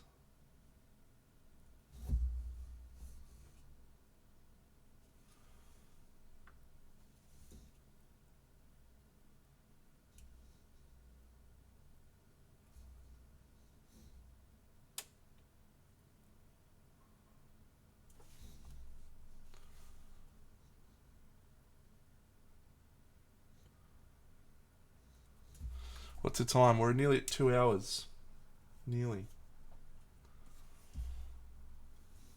I promised someone in the chat, might have been Seamroy actually, that I was going to paint Atlas in 2 hours. Feels unlikely at this point.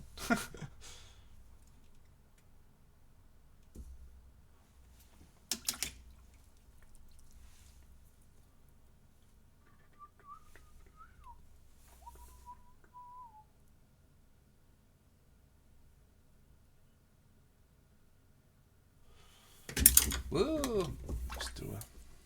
Let's get some royal brown up in this.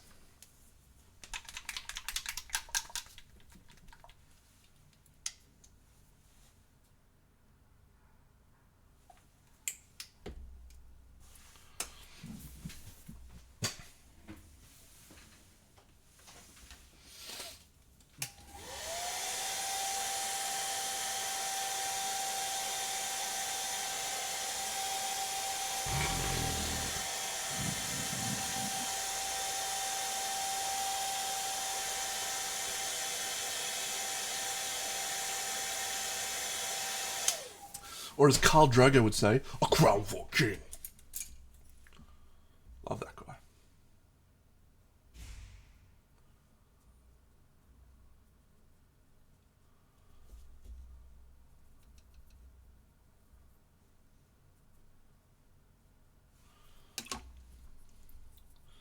Alright, let's make a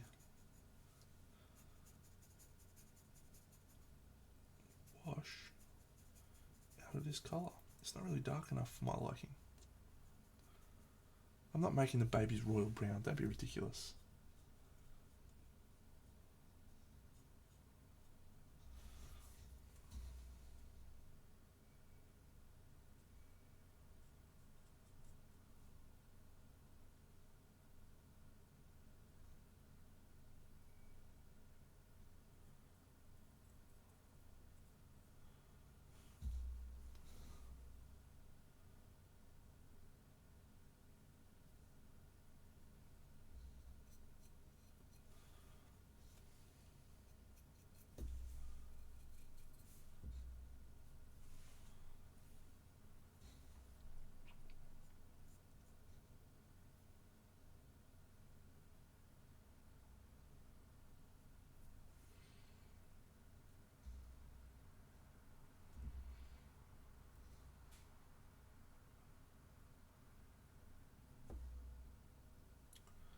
I like to dance all night, some of the day.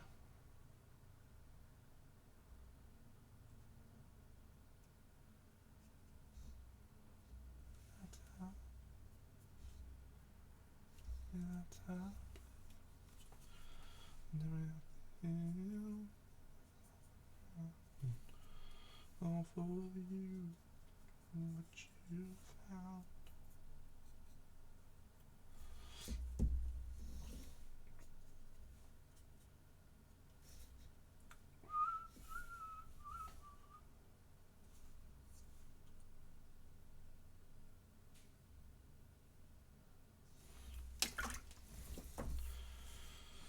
Volupus pink.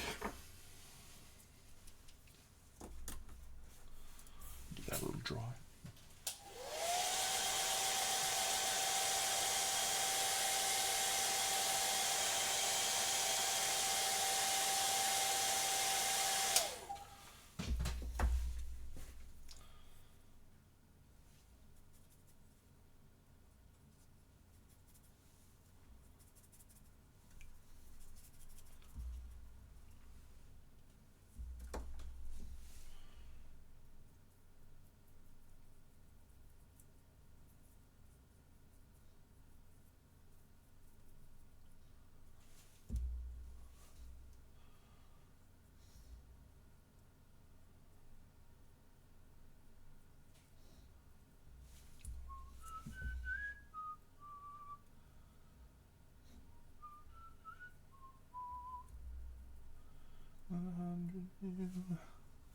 Skin that high, the young man screamed.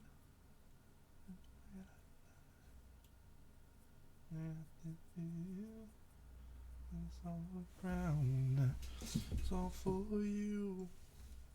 What you found.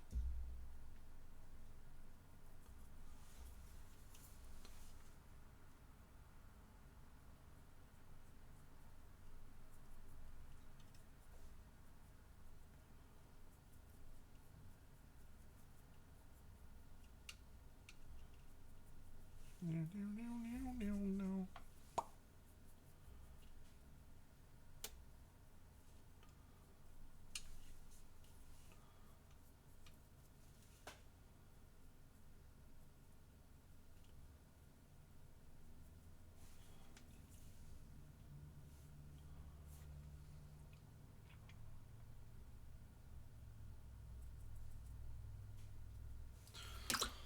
Boom.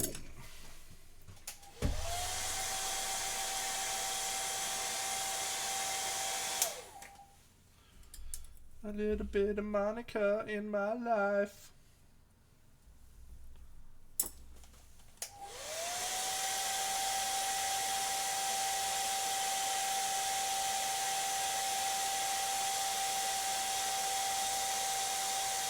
A little bit of Pamela. Oh, I feel very, very sore today for some reason. Don't really know why.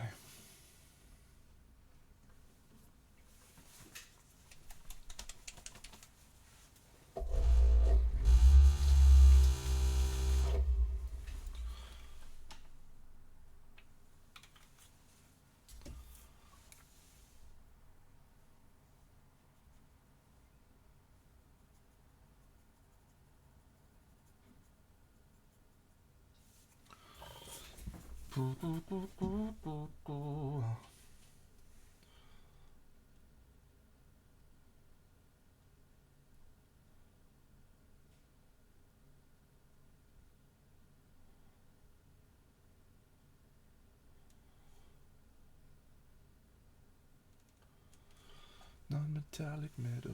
Let's zoom in a bit for this, friends. Give you a little bit more light.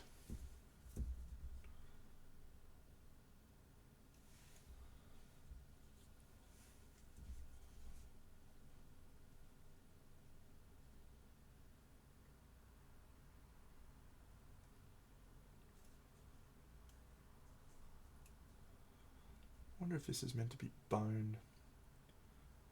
Doesn't really look like metal.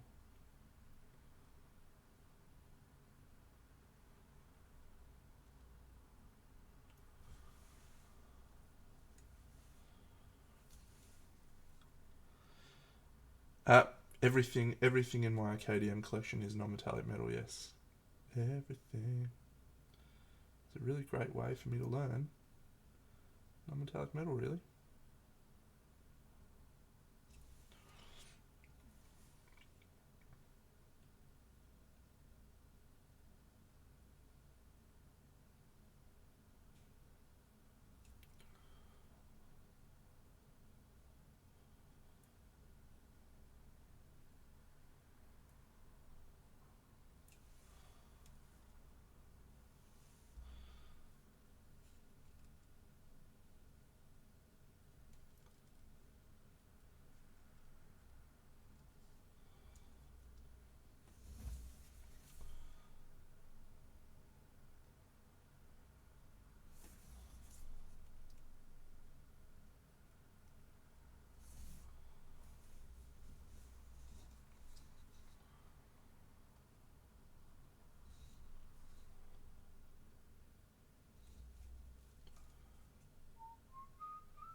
This colour is a colour called Sahara Yellow.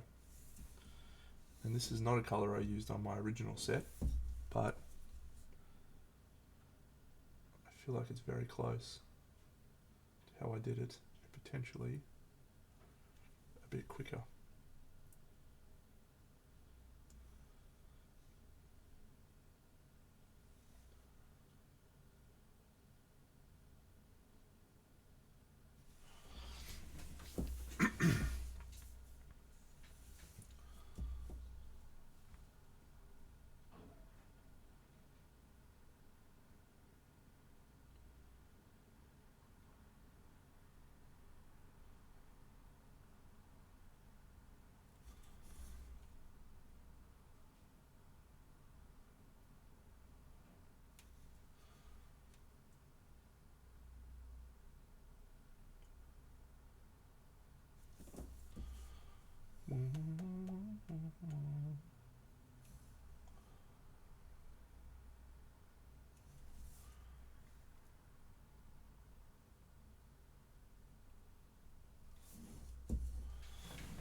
wonder if I'm supposed to do the face as a mask or a human face.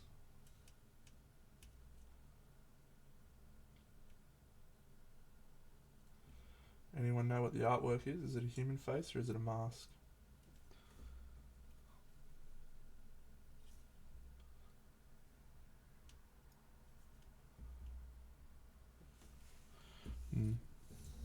Should probably be in gold as well then. Damn you. Damn you all to hell.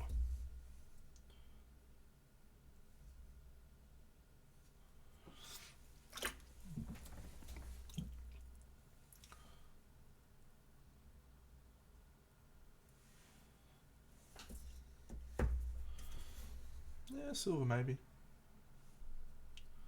I was going to try to avoid silver mostly on this guy, but we shall see.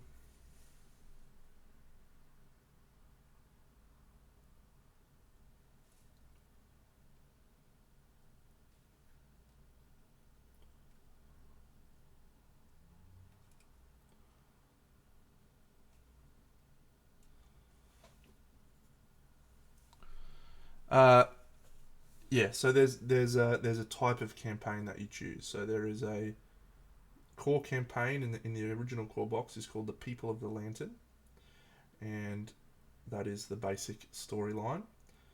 At the back of the book, it provides you some alternative campaign modes, including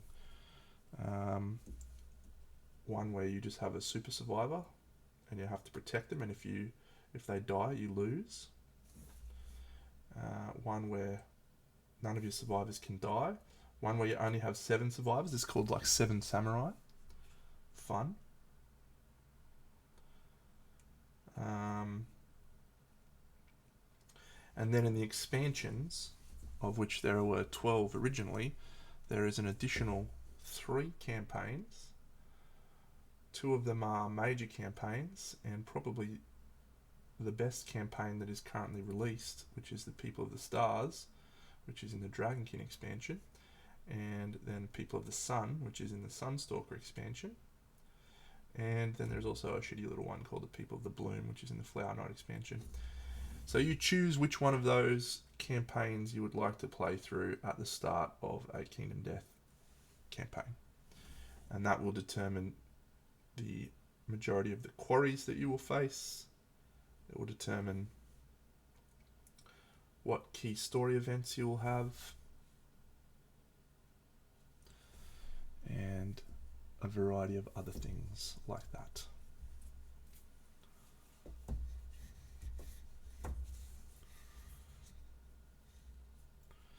And I have currently played through all of the available campaigns with the exception of one, well, all of the available good ones, which is the People of the Sun. I have not yet played that. Master of Splash. To get through an entire campaign, there are 30 or 25 lantern years. So a lantern year consists of you taking your little tribesmen out on a hunt, and then facing a monster, and then coming back after you've harvested all of the supplies from the monster and turning those into cool new pieces of equipment. So 30 battles is the duration of a campaign. How long those battles take early on, 30 or 40 minutes, if you know what you're doing. As you progress, the battles get more in depth, more challenging. Some of the later battles in some of my playthroughs were up to 2 hours. So, off the top of my head, I'd say you're looking at about 60 to 70 hours for a campaign playthrough from start to finish. But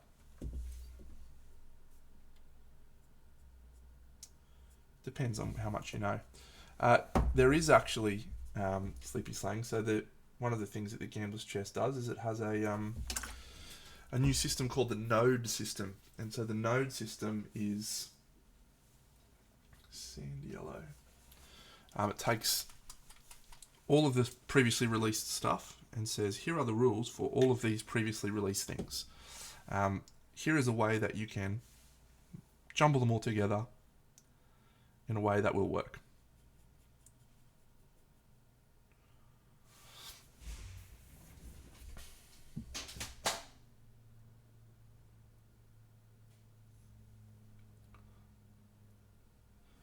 called the node system.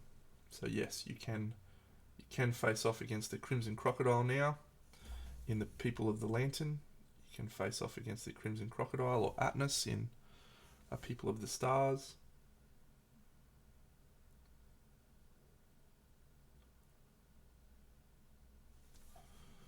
Tells you how to do it.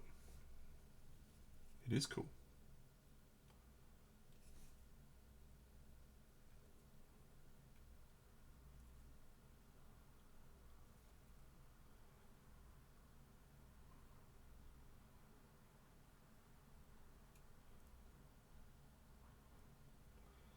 So the Gambler's Chest is such a massive release because not only does it say, here's all new cool content for you to try, but here's a way that you can use your existing content in a new way.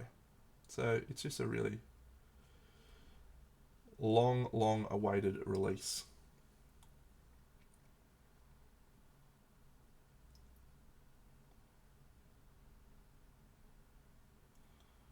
For tragics like myself. Well, I recorded a playthrough of the People of the Stars. I recorded a playthrough of the People of the Lantern, and I was really jazzed. I still haven't done the People of the Sun. I intended to, but a new game came along. I think it, and I was like, oh, I might play this for a bit, and haven't really come back to it since. So I intend to. Absolutely.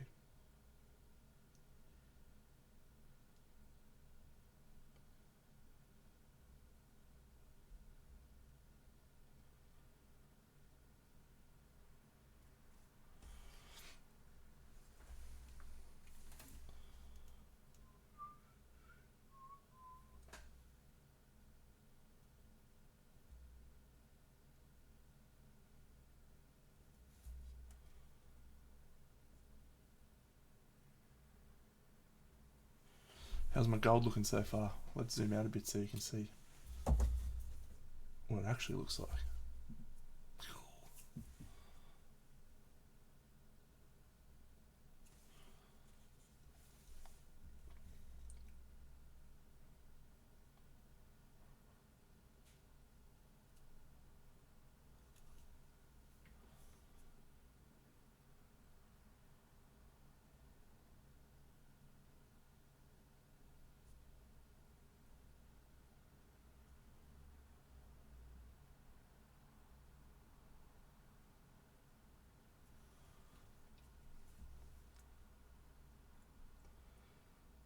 The People of the Sun is a bit of a different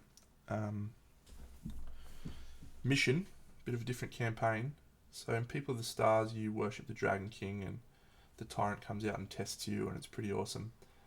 But it follows a similar structure to the People of the Lantern. Every so often, you'll have someone come and hammer you, a nemesis, to test that you're worthy.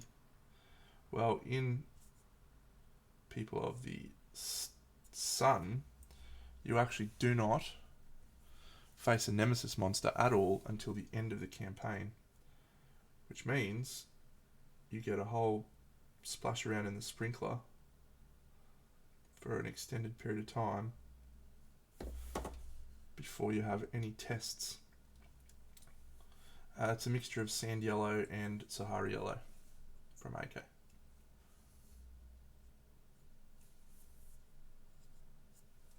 So if you get to the end of the People of the Sun, it's just like a gauntlet run right until the end. So if you have not got all the gear you need by the time the gauntlet run starts, you are fucked.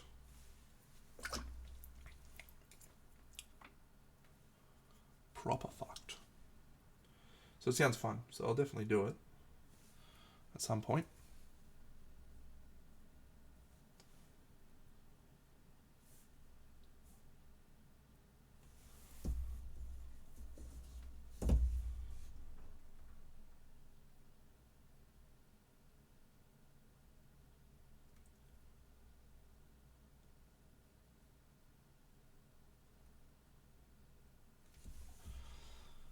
But yes, for the next little while, it will be All Gambler's Chest all of the time for me. People of the Dreamkeeper.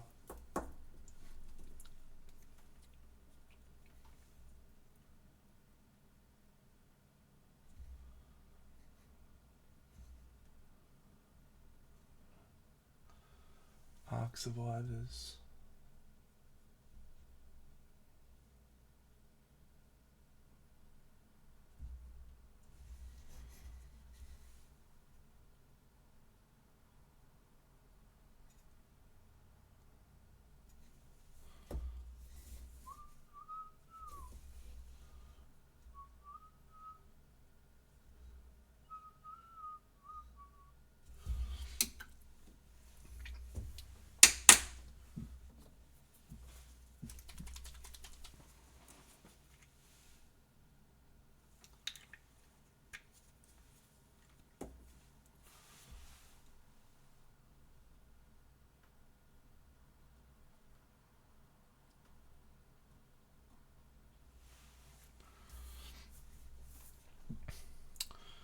Yeah, I have thought about doing a diorama. So I'm very very close to pulling the trigger on a really big display cabinet for my house. I've got so many models now that I want to display, including this collection. That my existing cabinet that I'm using does not have anywhere near enough room. So I need a bigger one.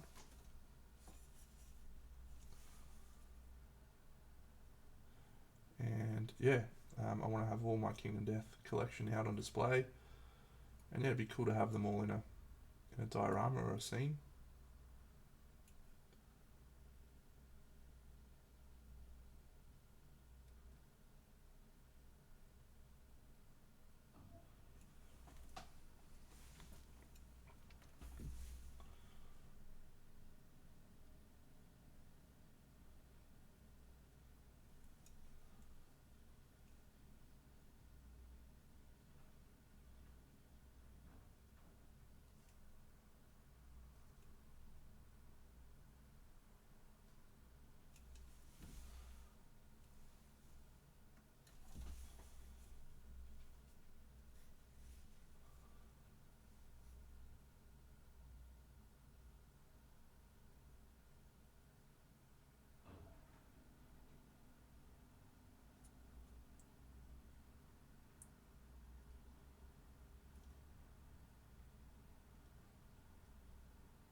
You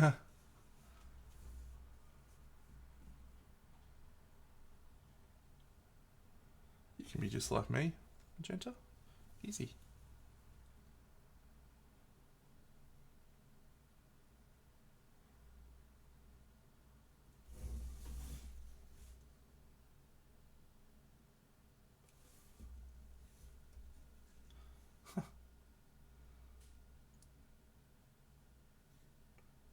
Well, that part may be a little bit harder for me to help you with. I mean, technically we could get married, I suppose. You apply for citizenship.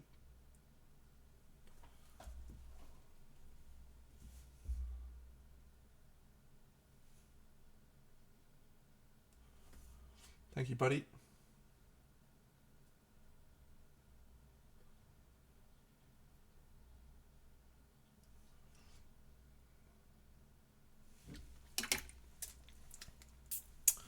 Well, just let her know your reasoning.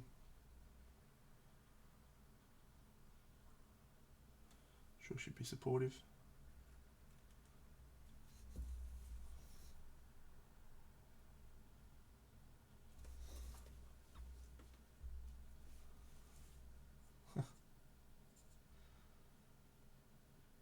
I have thought about it. I have thought about it, yes. It would be cool.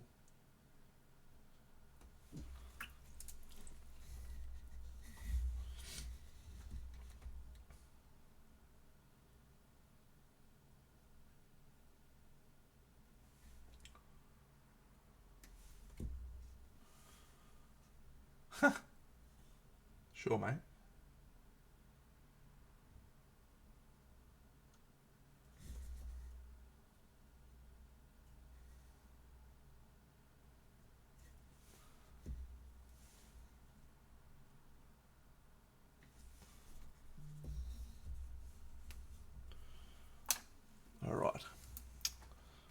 step of the gold. We'll switch to a good little brush for this.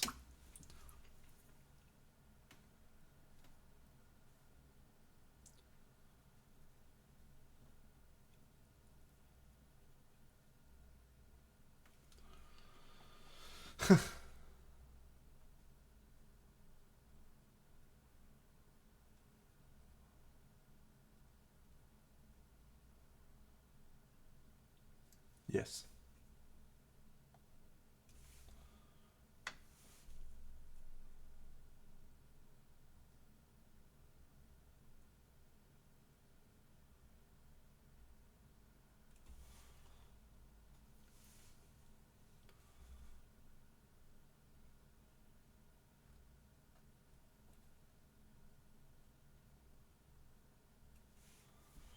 Meow, meow, meow, meow, meow, meow.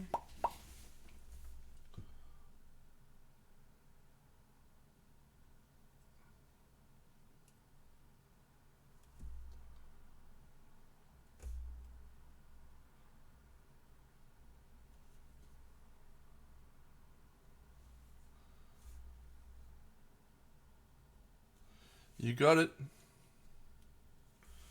We'll just hit it with a tiny little bit of the old yellow, Nasdrag yellow, I think.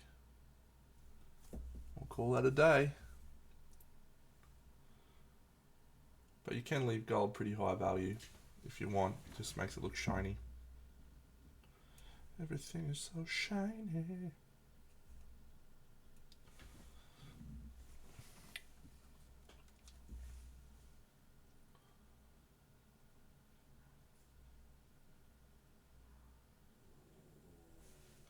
So you guys are about to go.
Always believe in gold.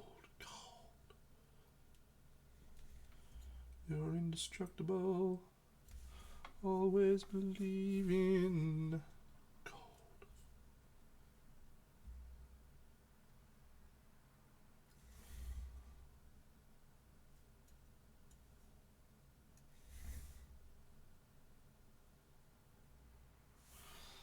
Alrighty.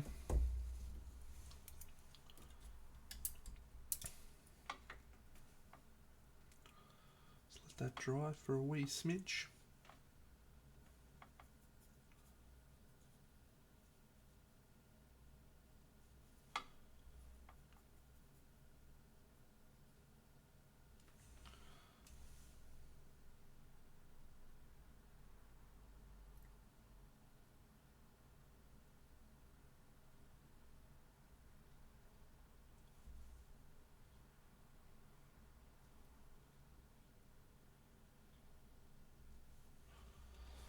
I am doing song redeems. I don't know how well I'm doing them, but I'm still doing them.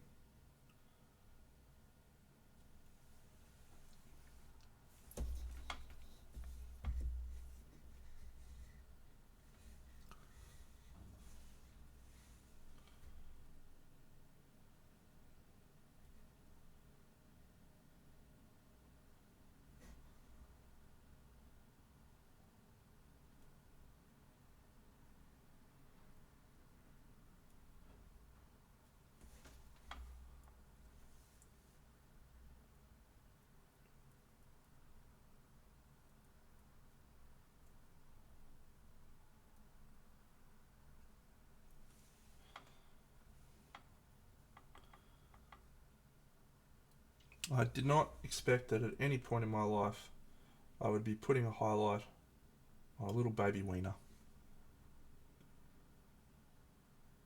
This is the position we find ourselves in.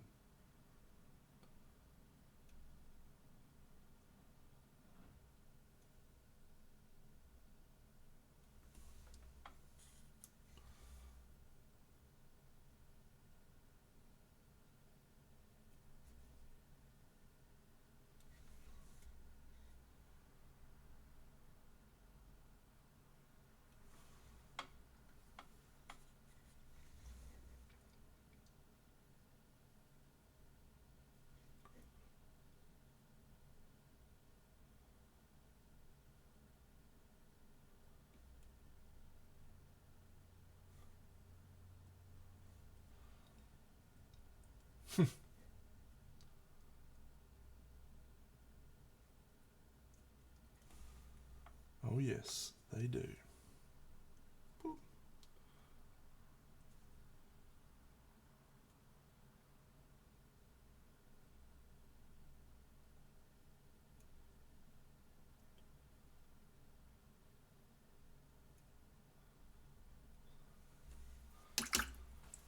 I did used to be the red wiggle, actually.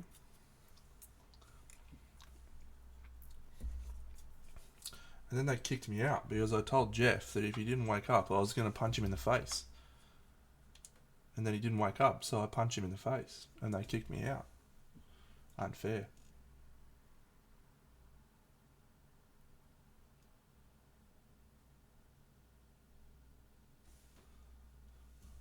Yeah.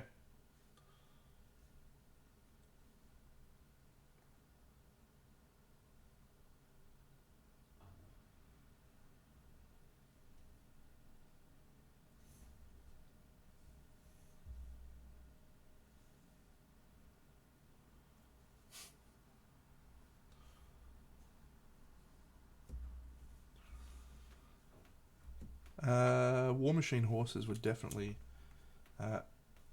accurate, yeah.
How do we think he's coming together, friends?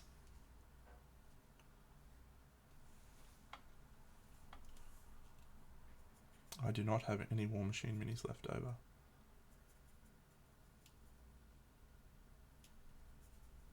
I sold them all.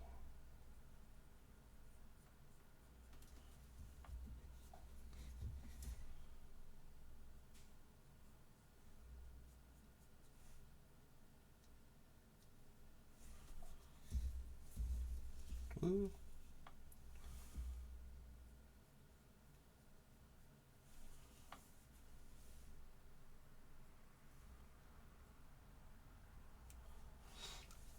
Thank you. So the next steps will be probably done off camera, but I'll explain what I'm going to do. I'm going to highlight this fur. I'm going to highlight this cloak, the black cloak. And then we'll tweak the rest of the areas. I did absolutely X-tab, yes. And then we'll just fix up the highlighting on the purple. We'll just add a little bit more deep shadow, and we'll add a little bit more highlighting. And we'll be pretty much Bob's your uncle.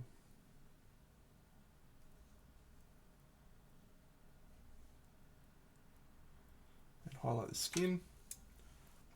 Yeah. Let's do the base. And that takes a bit of a while to dry. Where is my colour that I'm looking for? Heavy warm grey.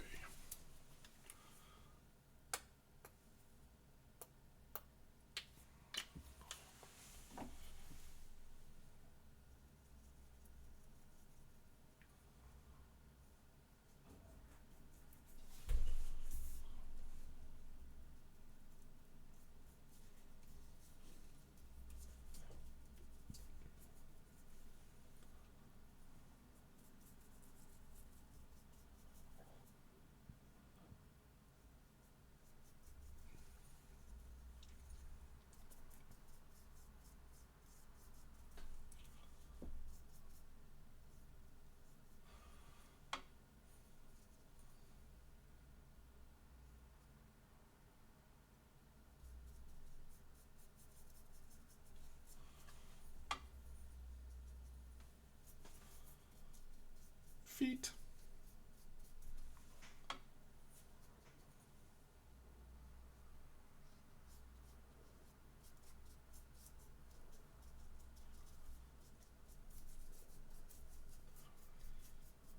Yeah, this has been a fun guy to paint.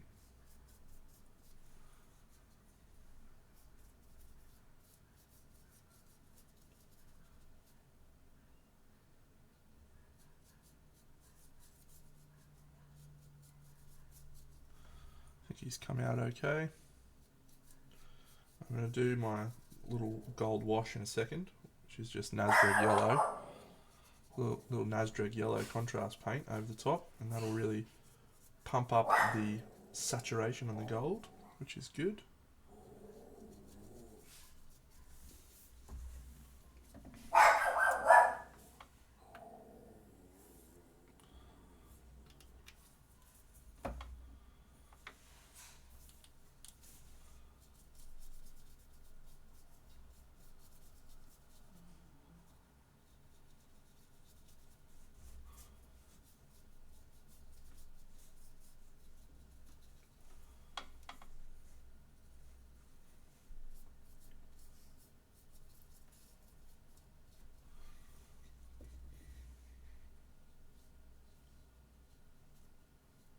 Anyone watched Ahsoka? For someone who is a Star Wars nuffy when it comes to... What show's that? Rebels? She's in Rebels or something? Is it worth watching? Is there value in it?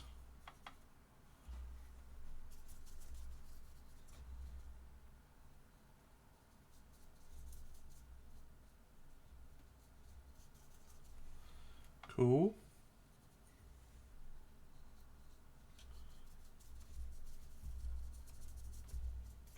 I only recently watched Andor and Obi-Wan, and I enjoyed both of those.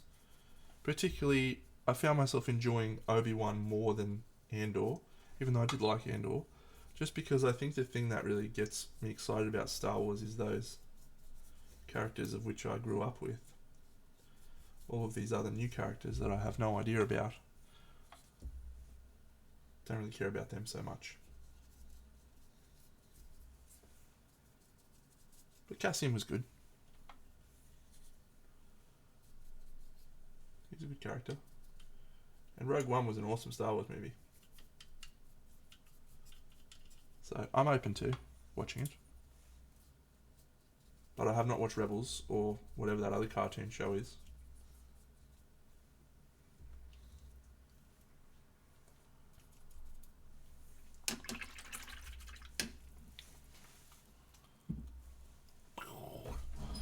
Do you await the king? Oh. I did watch Secret Invasion, yes.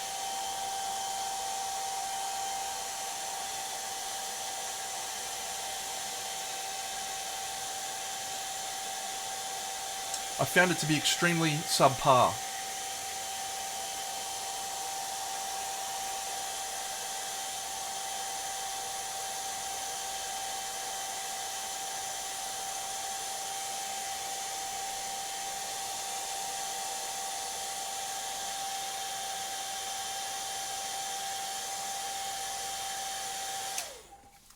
Yeah, unfortunately, extremely subpar.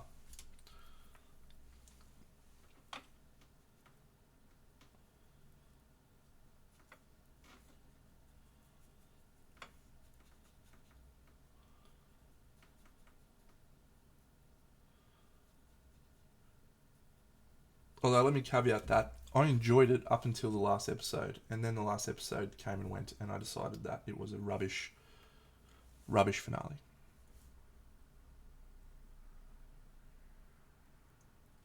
If they had stuck the landing on the finale, it would have been okay.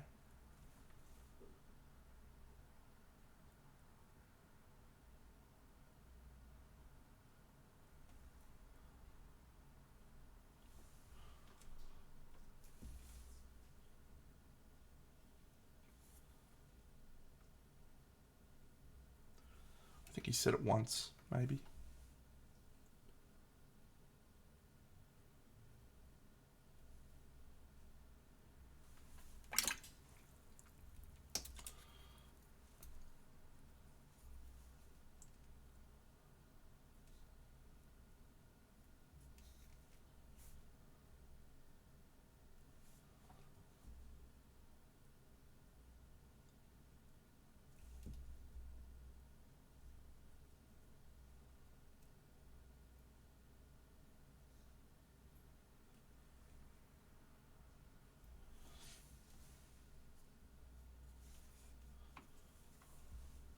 I have watched all of season 1 and 2 of Jack Ryan. Loved it. I have a list of shows to watch on my phone, just a list, and Jack Ryan season 3 and 4 is on said list.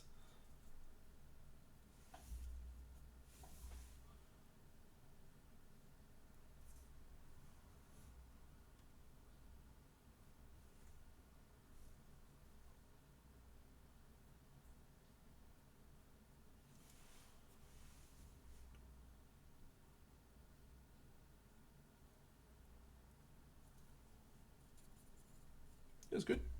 Good enough. Yeah, Good Omens is another one. Wheel of Time comes out next week. Good Omens season 2. Yeah, fuck, forgot about that. I think that's on my list already, actually.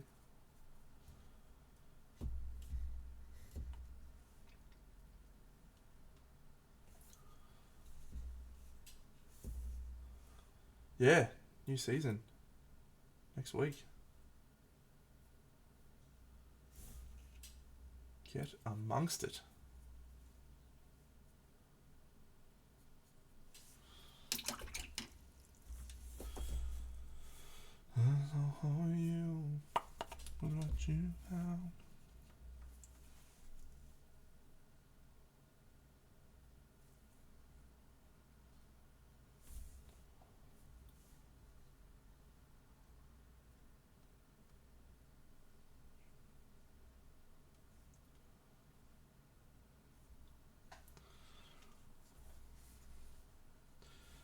Yeah, a friend of mine watched that and said it was really good.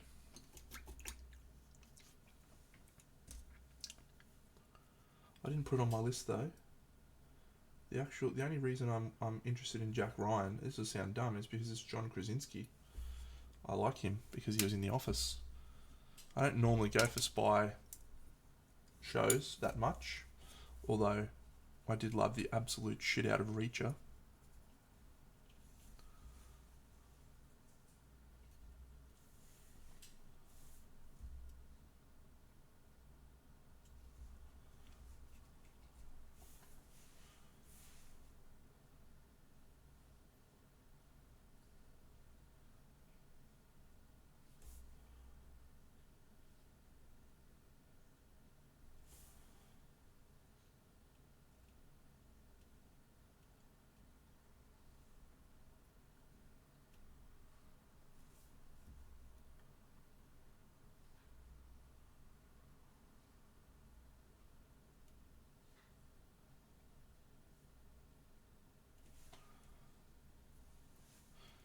Yeah, Saldana.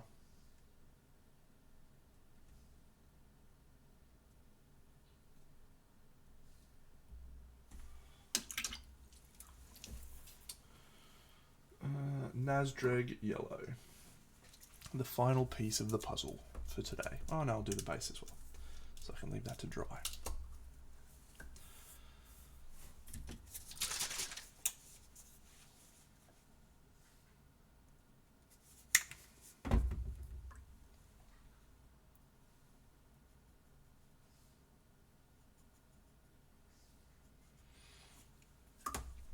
This is a step that I do that I don't think is actually necessary, but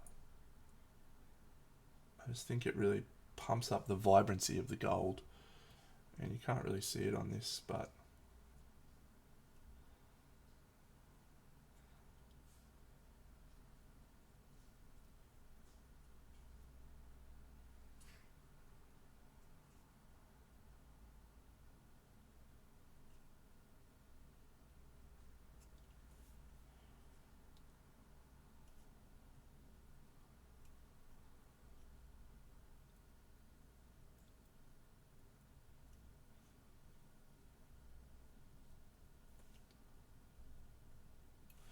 and this is a very good trick for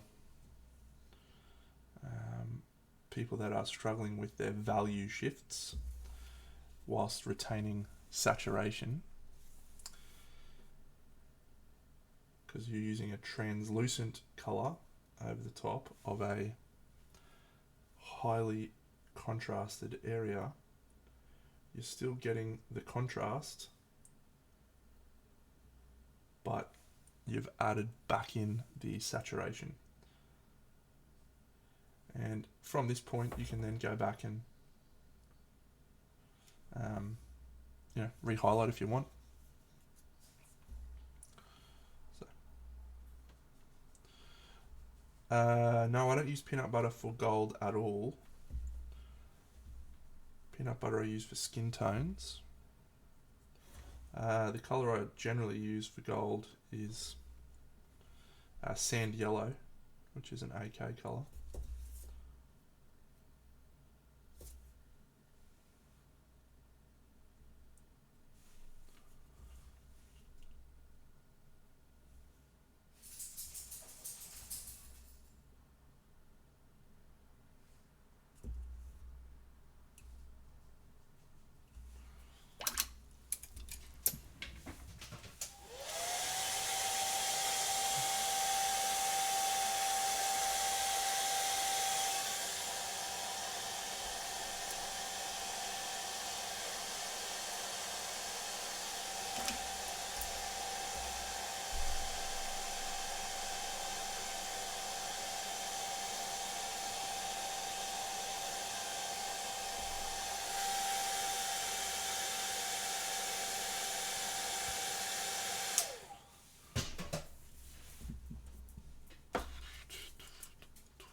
Hey buddy, we're gonna head off soon, aren't we, little man? Yeah. Yeah. Come here. No. No, Uncle Dad. You're a dickhead. Buddy. I love you, little man. Why do you think I'm a dickhead? You suck. Oh no, he fucked it.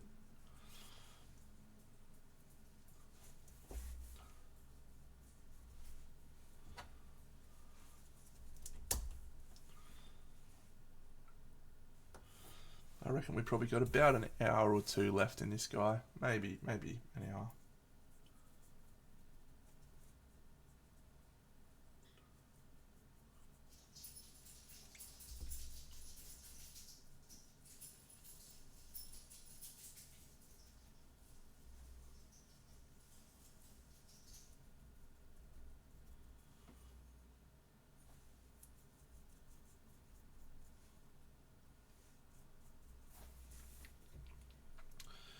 Yeah, Japanese uniform's good.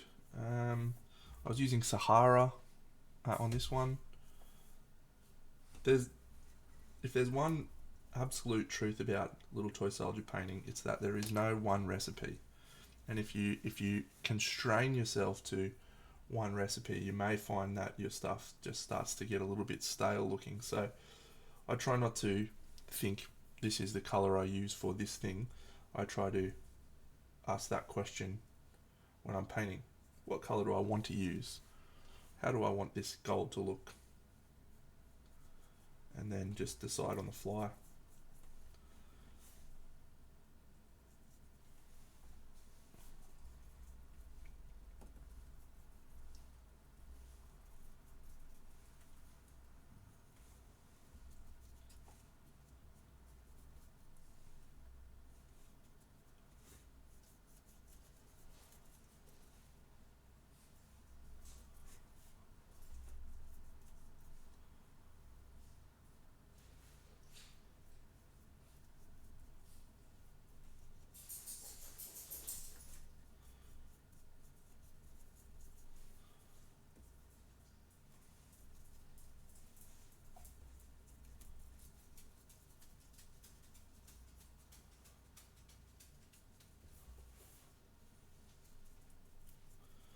For the basing for all of my Kingdom Death models, I've just gone for this mix of 2 contrast paints on the base.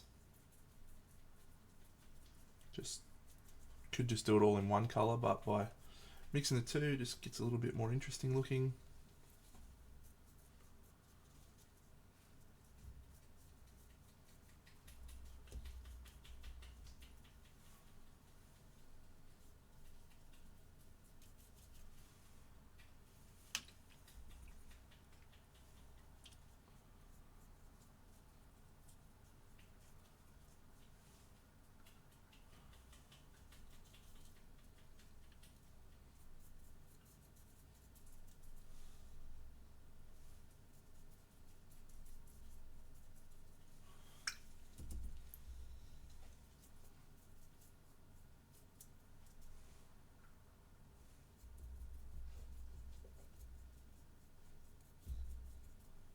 Come and join the chorus, the mighty, mighty chorus.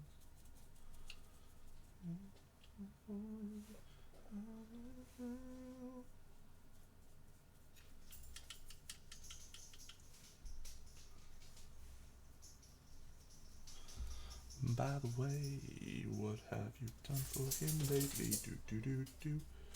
Ooh, yeah. Alrighty, the king. Getting closer. Alright, friends, packing up shop for the day. Have a wonderful afternoon, or evening, or morning, wherever you are. Enjoy. I'll see you all soon. Back tomorrow night, I think, for Party Monday. Join me then. Hello, Twegman. Goodbye. Thank you all, friends. Bye-bye.